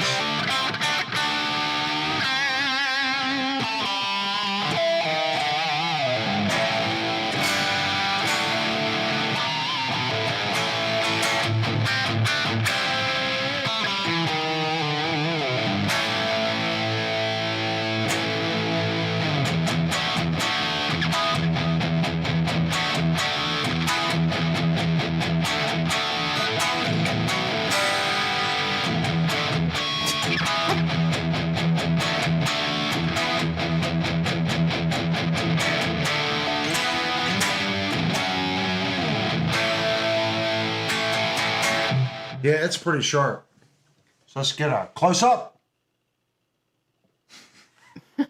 Mikey said Linnell Ford. Yeah, she's into like the I don't know if you all remember the Avengers she got. She likes the different, I played it was a much larger. This isn't near as big as a Gibson Explorer. It's way smaller than a Gibson Explorer. This one you could play on stage and it's not going to feel like a cinder block wrapped around your neck. Potentially works as sweet little witch broom. I picture a witch riding that guitar over the moon. I can see that too.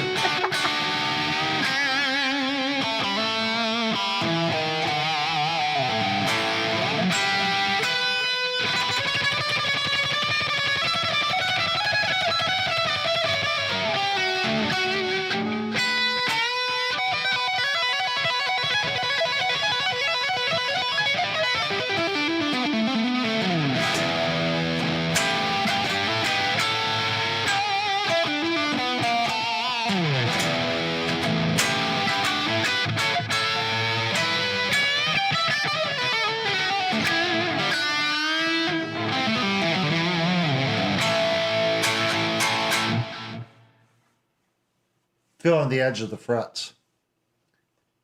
Isn't your sire? Is your sire an S7 or a T7? That's a T7.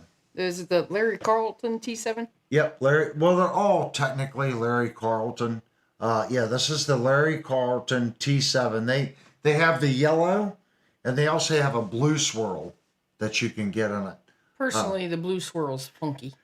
Actually, they got on Sweetwater right now. There's a really nice blue swirl on there. I like a little bit of all the colors, and just like this one, you got to look at each one.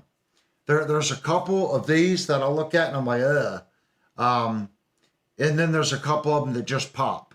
So you gotta, if you like the green, then look for one that's got some green in it that's balanced, or if you like the brown. That's the thing. You got to kind of pick your color. And the thing of it is, it's better if you know someone on the other side of the country. And I'll tell you why. Sometimes Sweetwater has more than 5. But if you live on the East Coast, they pick 5 that they show them. And let's say if I know someone over there and I have them pull it up and take a screenshot of their computer screen, of the 5 that they're showing displayed over there, it can be different than the 5 that it's showing me.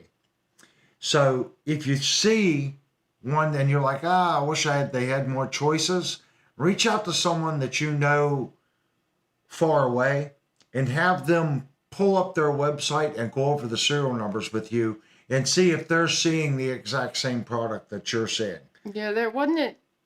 Devastator saw something different on his than what we saw on ours. Yeah, and it does happen. I don't remember what guitar it was, but It does happen. So reach out to someone that you know that's far away from you and have them pull up that one if you're looking for a particular color or swirl.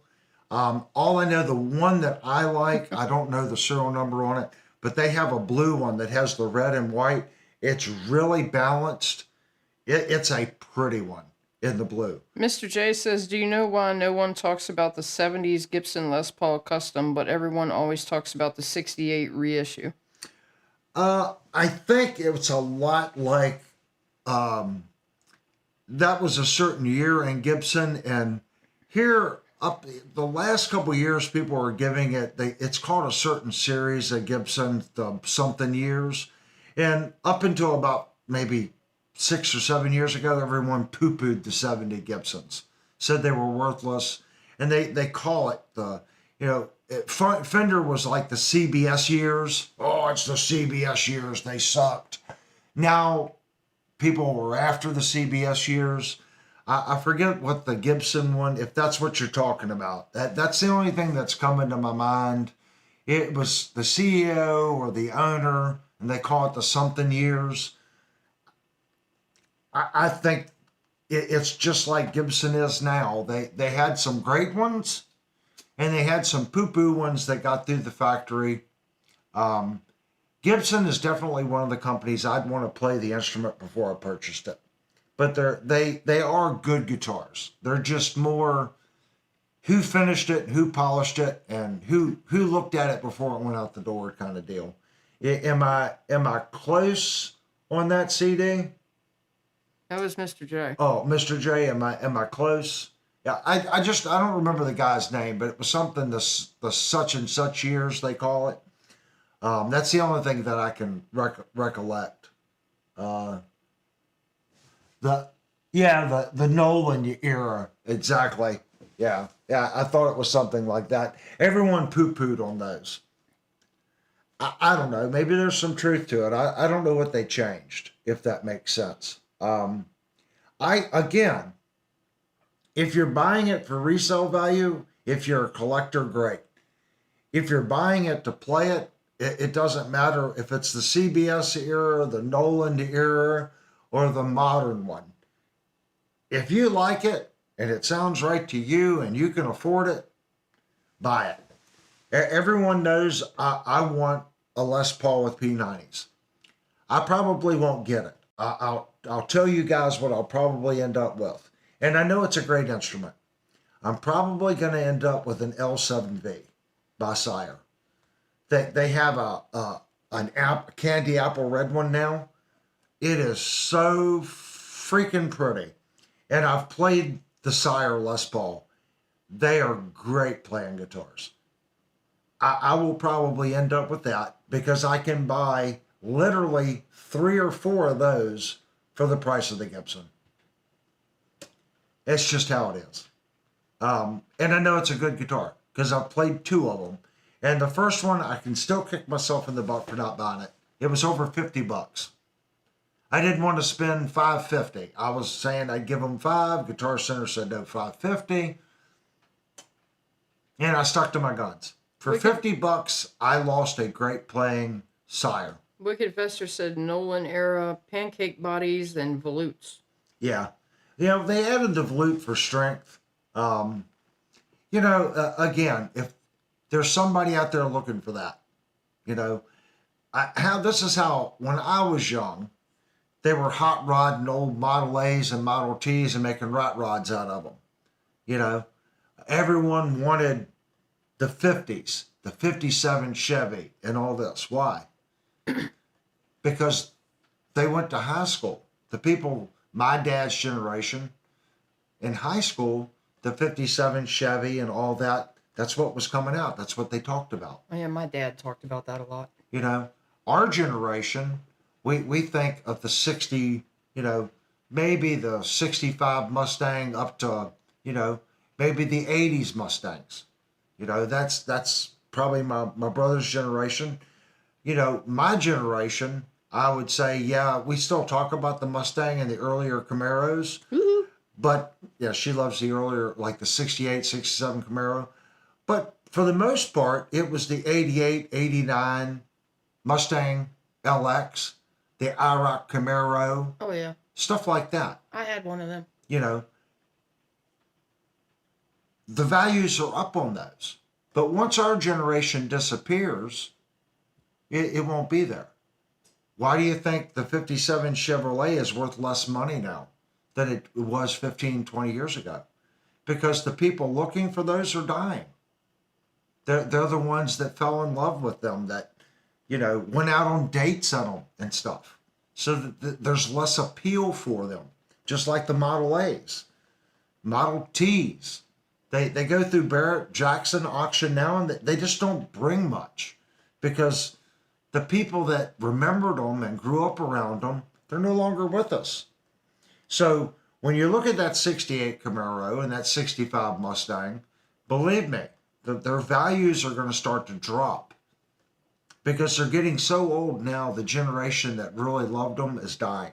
Mr. Fat said, "Oh man, they're saying they're going to come out with a 4-door Mustang now." Yeah, they've been threatening that for many, many years.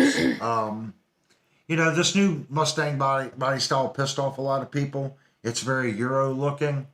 I actually kind of like it. I liked it better than the Camaro, the new Camaro. I don't know. You're going to upset somebody, whether it's the traditionalist. We were just talking about this in guitars. You know, if you keep building the exact same thing, eventually your buying audience dies. So why not make a 4-door Mustang? You know, they already make that piece of junk electric Mach-E. They call that a Mustang. That's not a Mustang. So technically, I guess they already make a 4-door Mustang, the Mach-E. Birdman said, "Mr. Fats, the OG more-door Mustang is the Crown Vic." Yeah, the Crown Vic was big. Yeah, Ford is one of those companies that they've always made kooky cars. And there's a sect of Ford owners like myself that like that about them. Ford didn't really care too much about the pony people.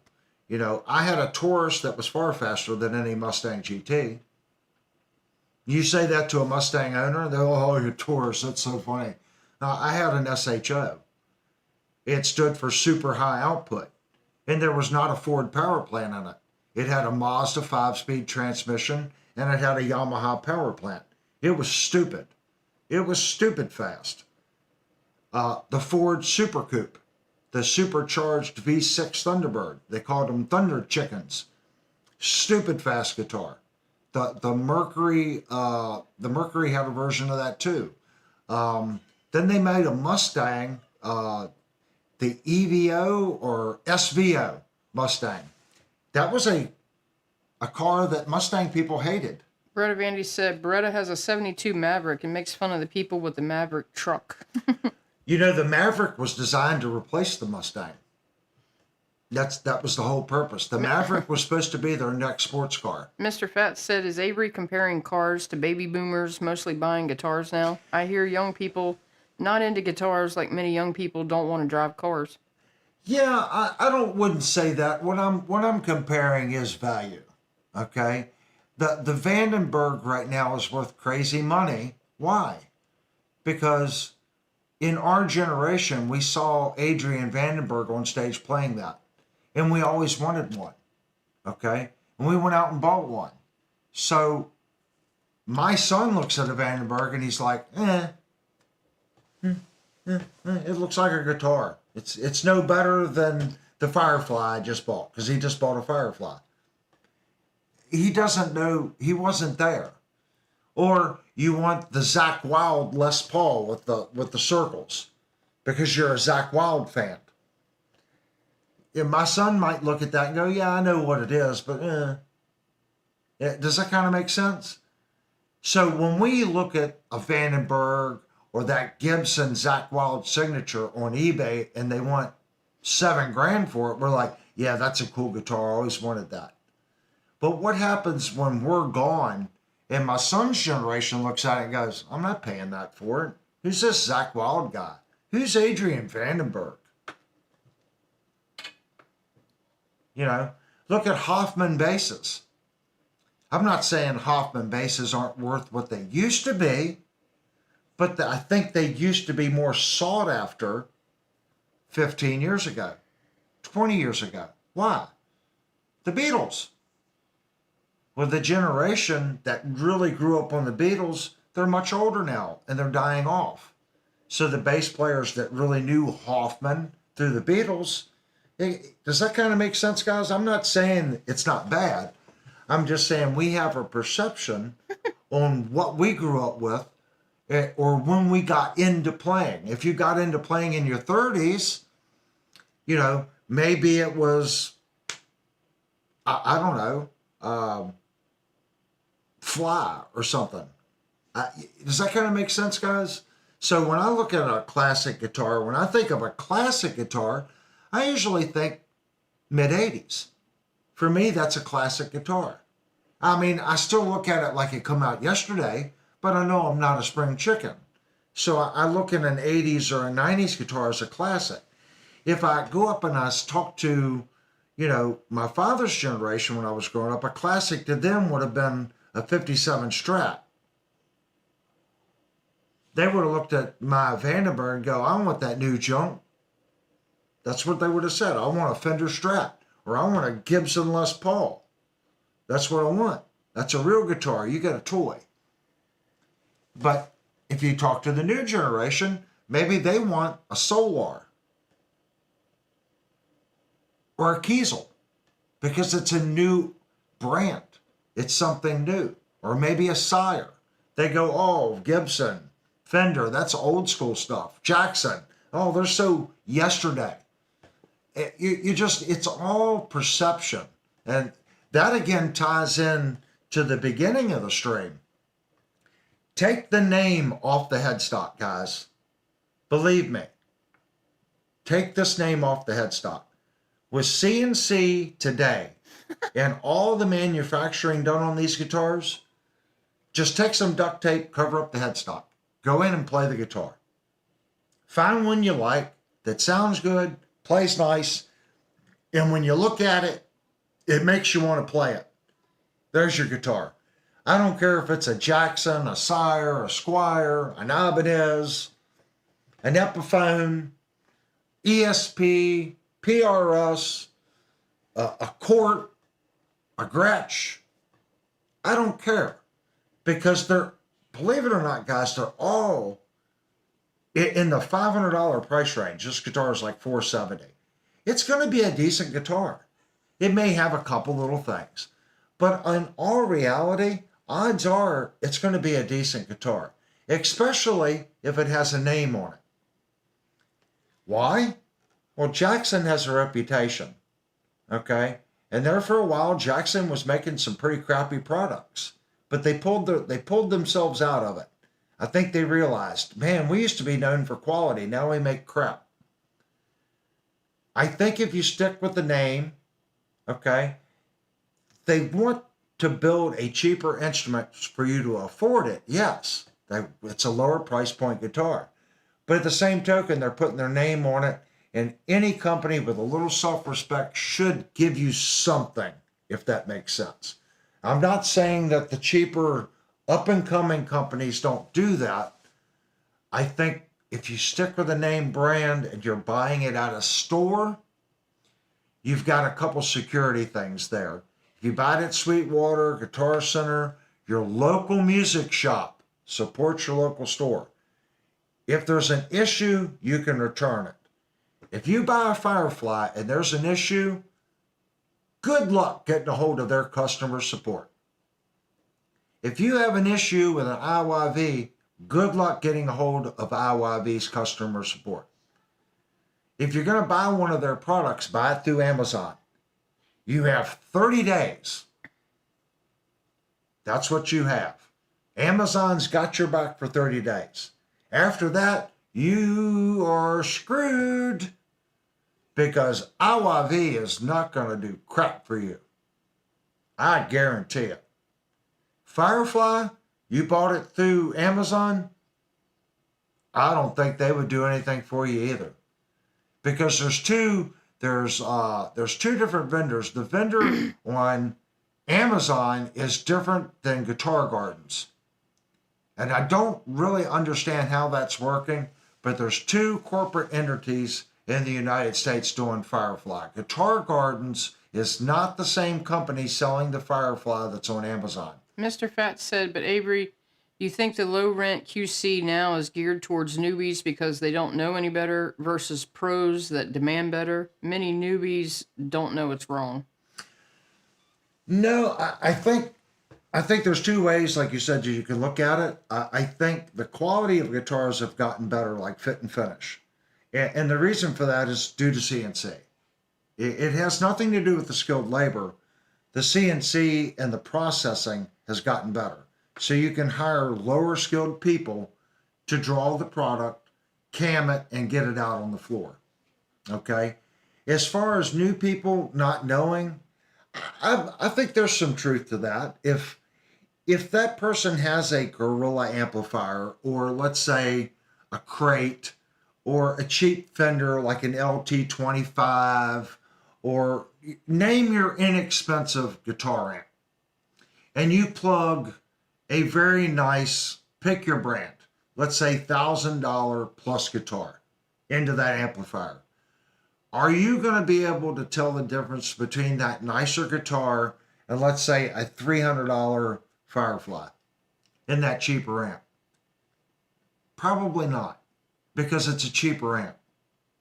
So a beginner, they always make the same mistake. They always go, I'm going to get a better guitar, it sounds better. And they're still playing through their crappy amp. Well, I did it. I did it for a long time, thinking the guitar was my sound. The guitar is not your sound. It aids in your sound, but your amplifier is your sound. Put your money in your amp.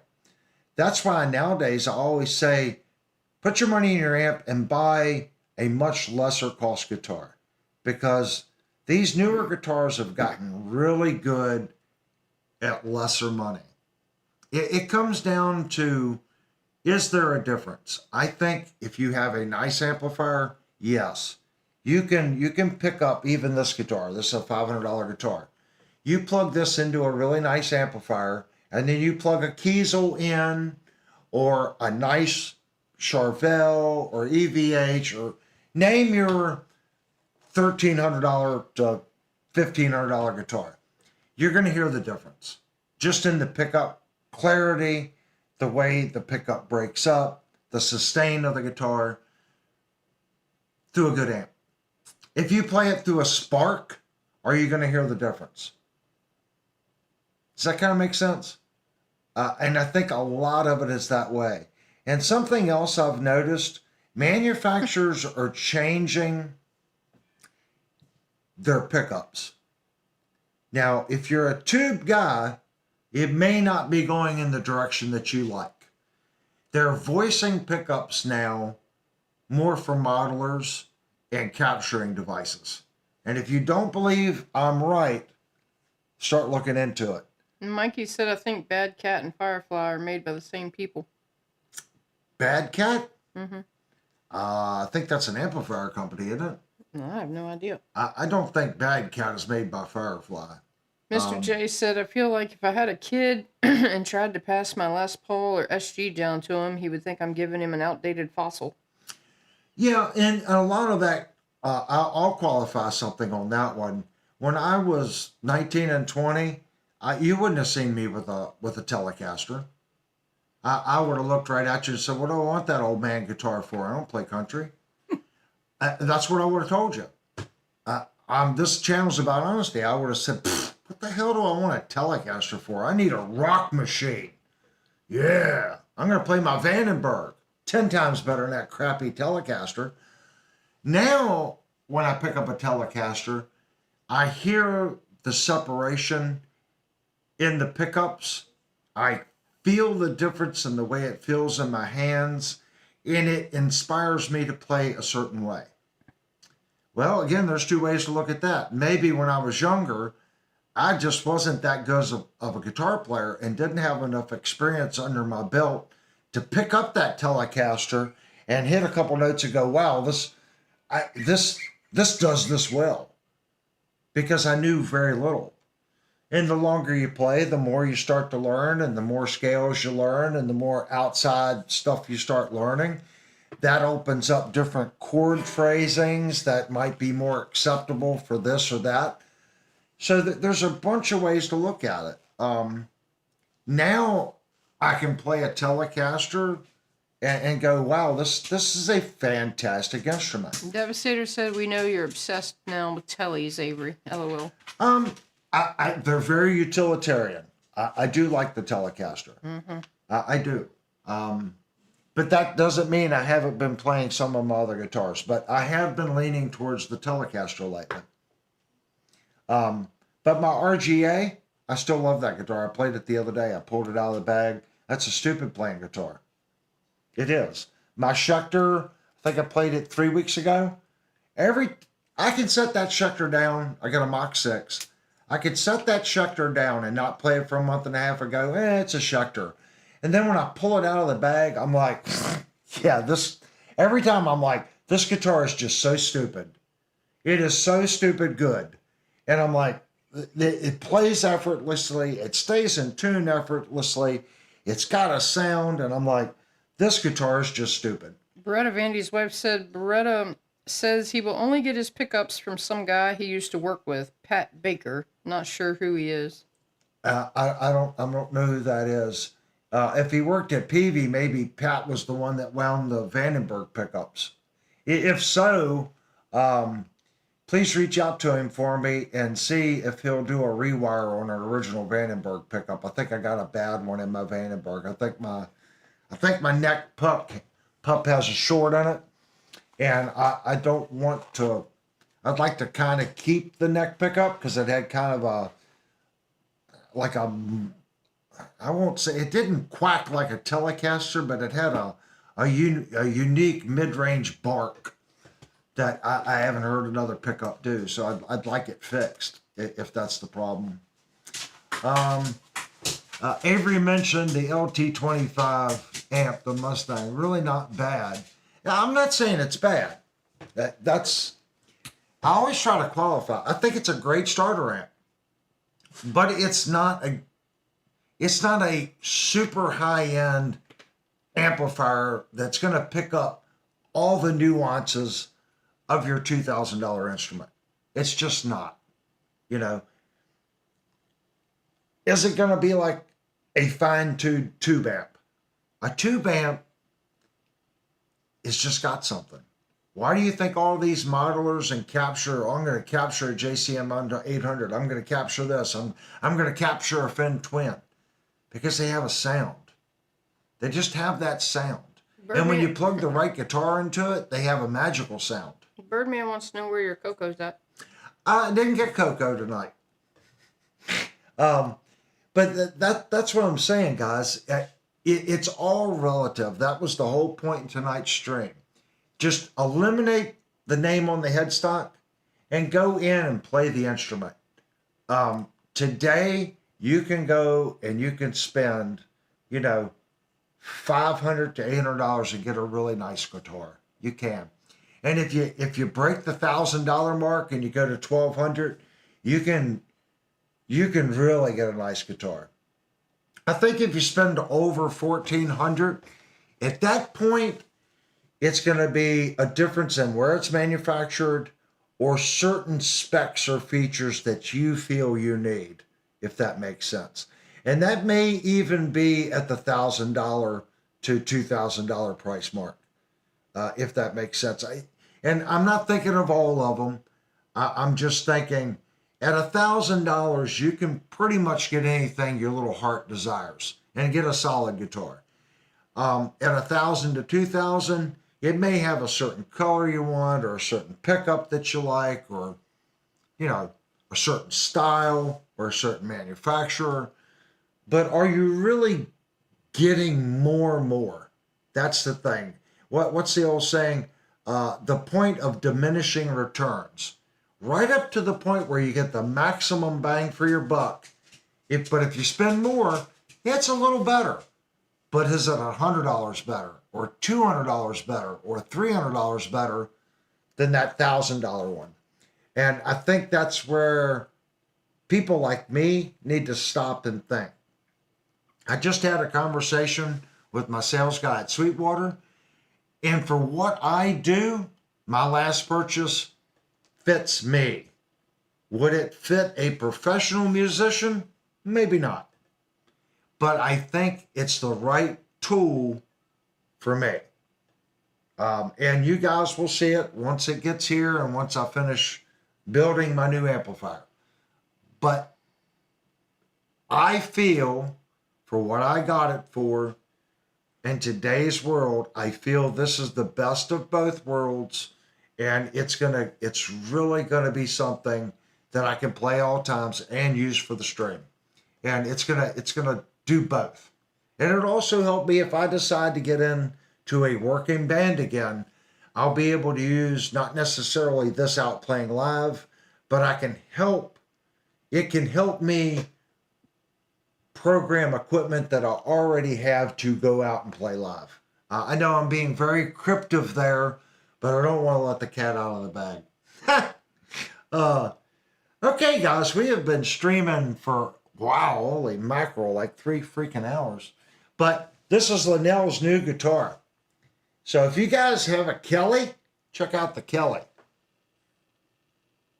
Awesome. And I'm really surprised she picked the hardtail over the tremolo. I mean, I think it's a smart decision for a new guitar player to pick the hardtail. It's easier to tune, easier to put strings on.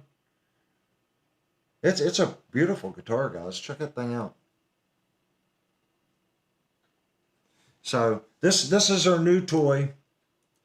I gotta cut the wing rack off for this channel so I can unplug it. Let me put it back in the bag. So she got this and the Gator gig bag. So here's the Gator gig bag. We actually like these Gator bags. I mean, they're inexpensive bags, guys, but there's just enough padding in there where it protects your investment and keeps the dust off. It's like a higher grade dust cover. We'll call them that. And this one was $50. So pretty cheap. And it's got about an inch of padding, top and bottom. So it's pretty cool. And I like the zippers on these. I've yet to have one of the Gator zippers hang up and do funny things. It's got the little backstrap thing on it. I mean, for $50, how can you lose?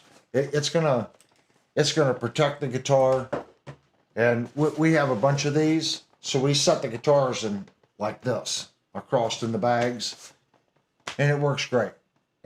It works great. So that's what she got today.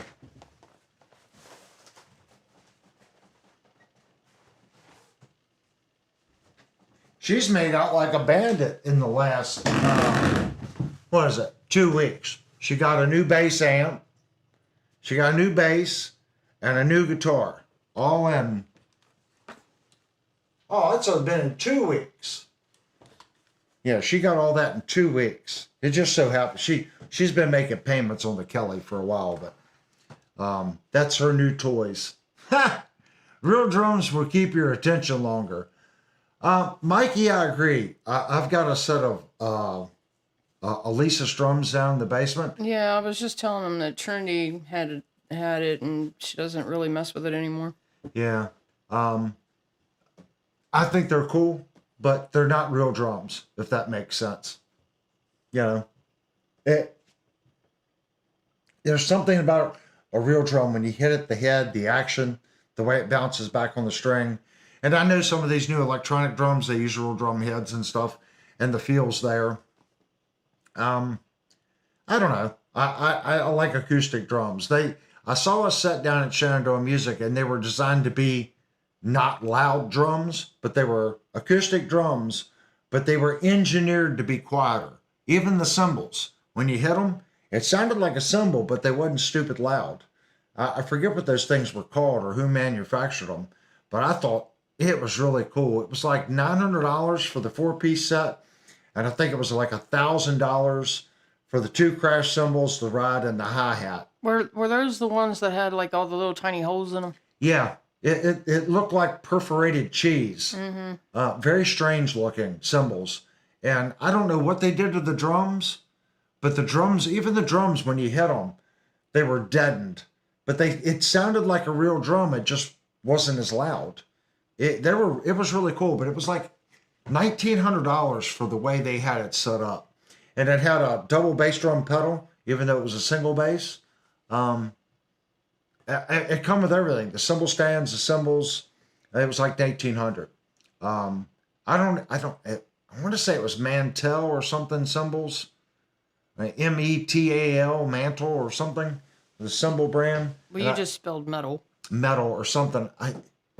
It started with an M. It had a big M on the cymbal.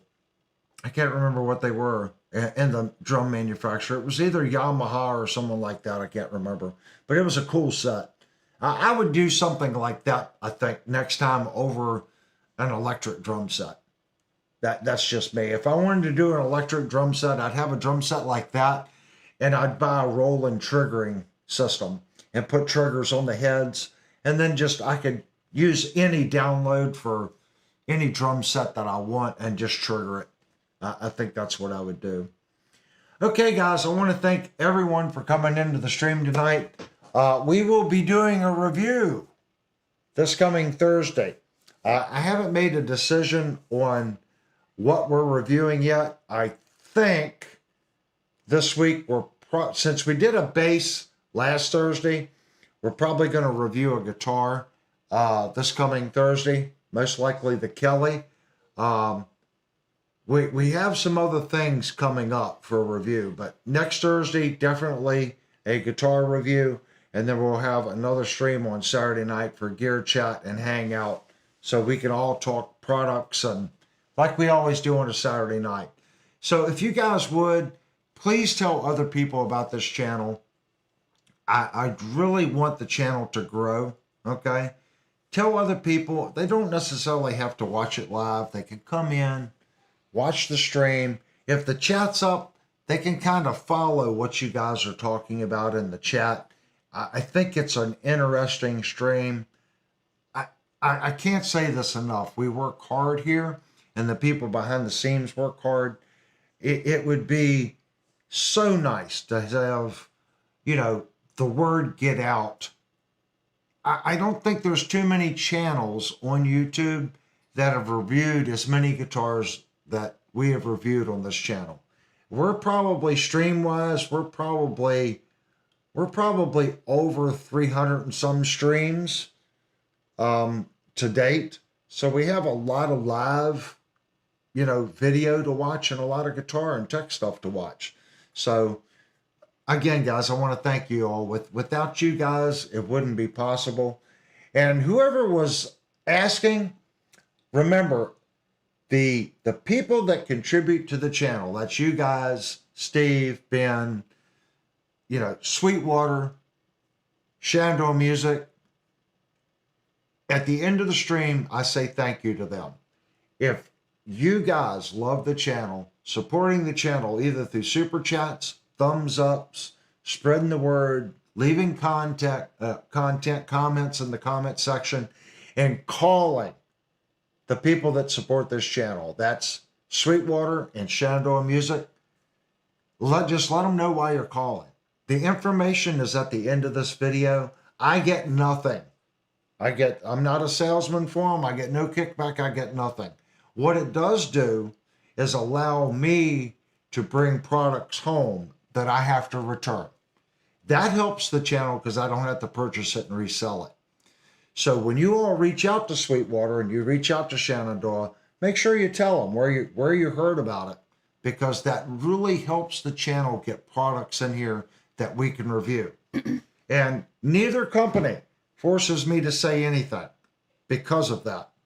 All right, guys, thank you so much. If you left a super chat, thank you very much. And again, without you guys, this channel wouldn't be possible. So we're going to go right to the ending window. And he wants the, wasn't I told the female this time? Yep. Okay, we're going to do the modern twist on our theme song here at the channel. Hope everyone likes it. Please write down these companies' numbers and support them. Steve's number's on here too. It's his personal cell phone number. He's an IT guy. I added his personal cell phone number to the end of the stream. So just pay attention and you're going to see it. Mm-hmm.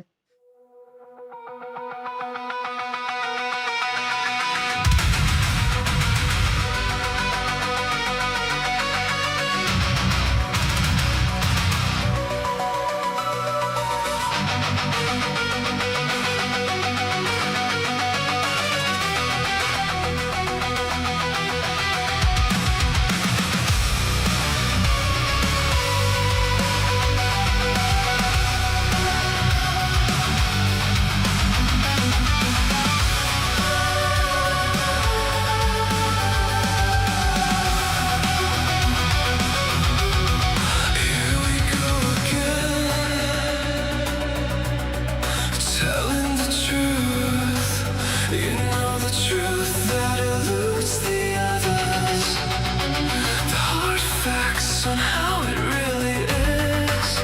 No bullshit and no clickbait.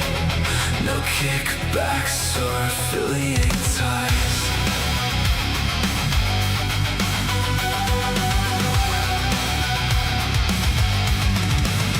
It's time for music and gear to tell it how it is. Where else or who else does what he does when they are propping up a dud and pitching a sales line. Music and gear is telling it straight by telling it how it is. Here it is again, telling it like it is. You know the truth cuts through the noise. You can keep the polished pitch. We don't play along. We can write our own song. Yeah.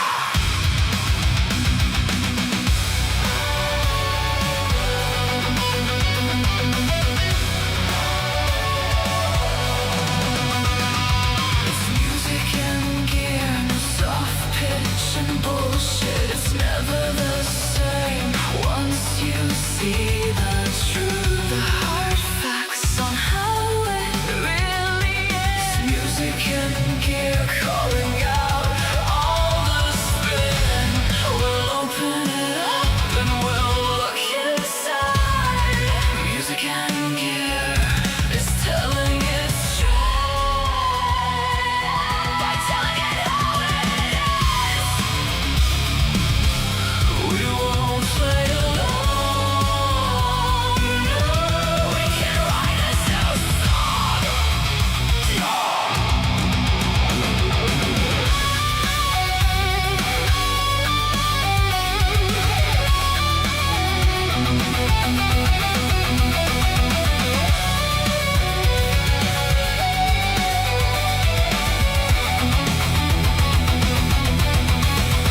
It's time for music and gear to tell it how it is. Where else or who else does what he does when they are propping up a dud and pitching a sales line. Music and gear is telling it straight by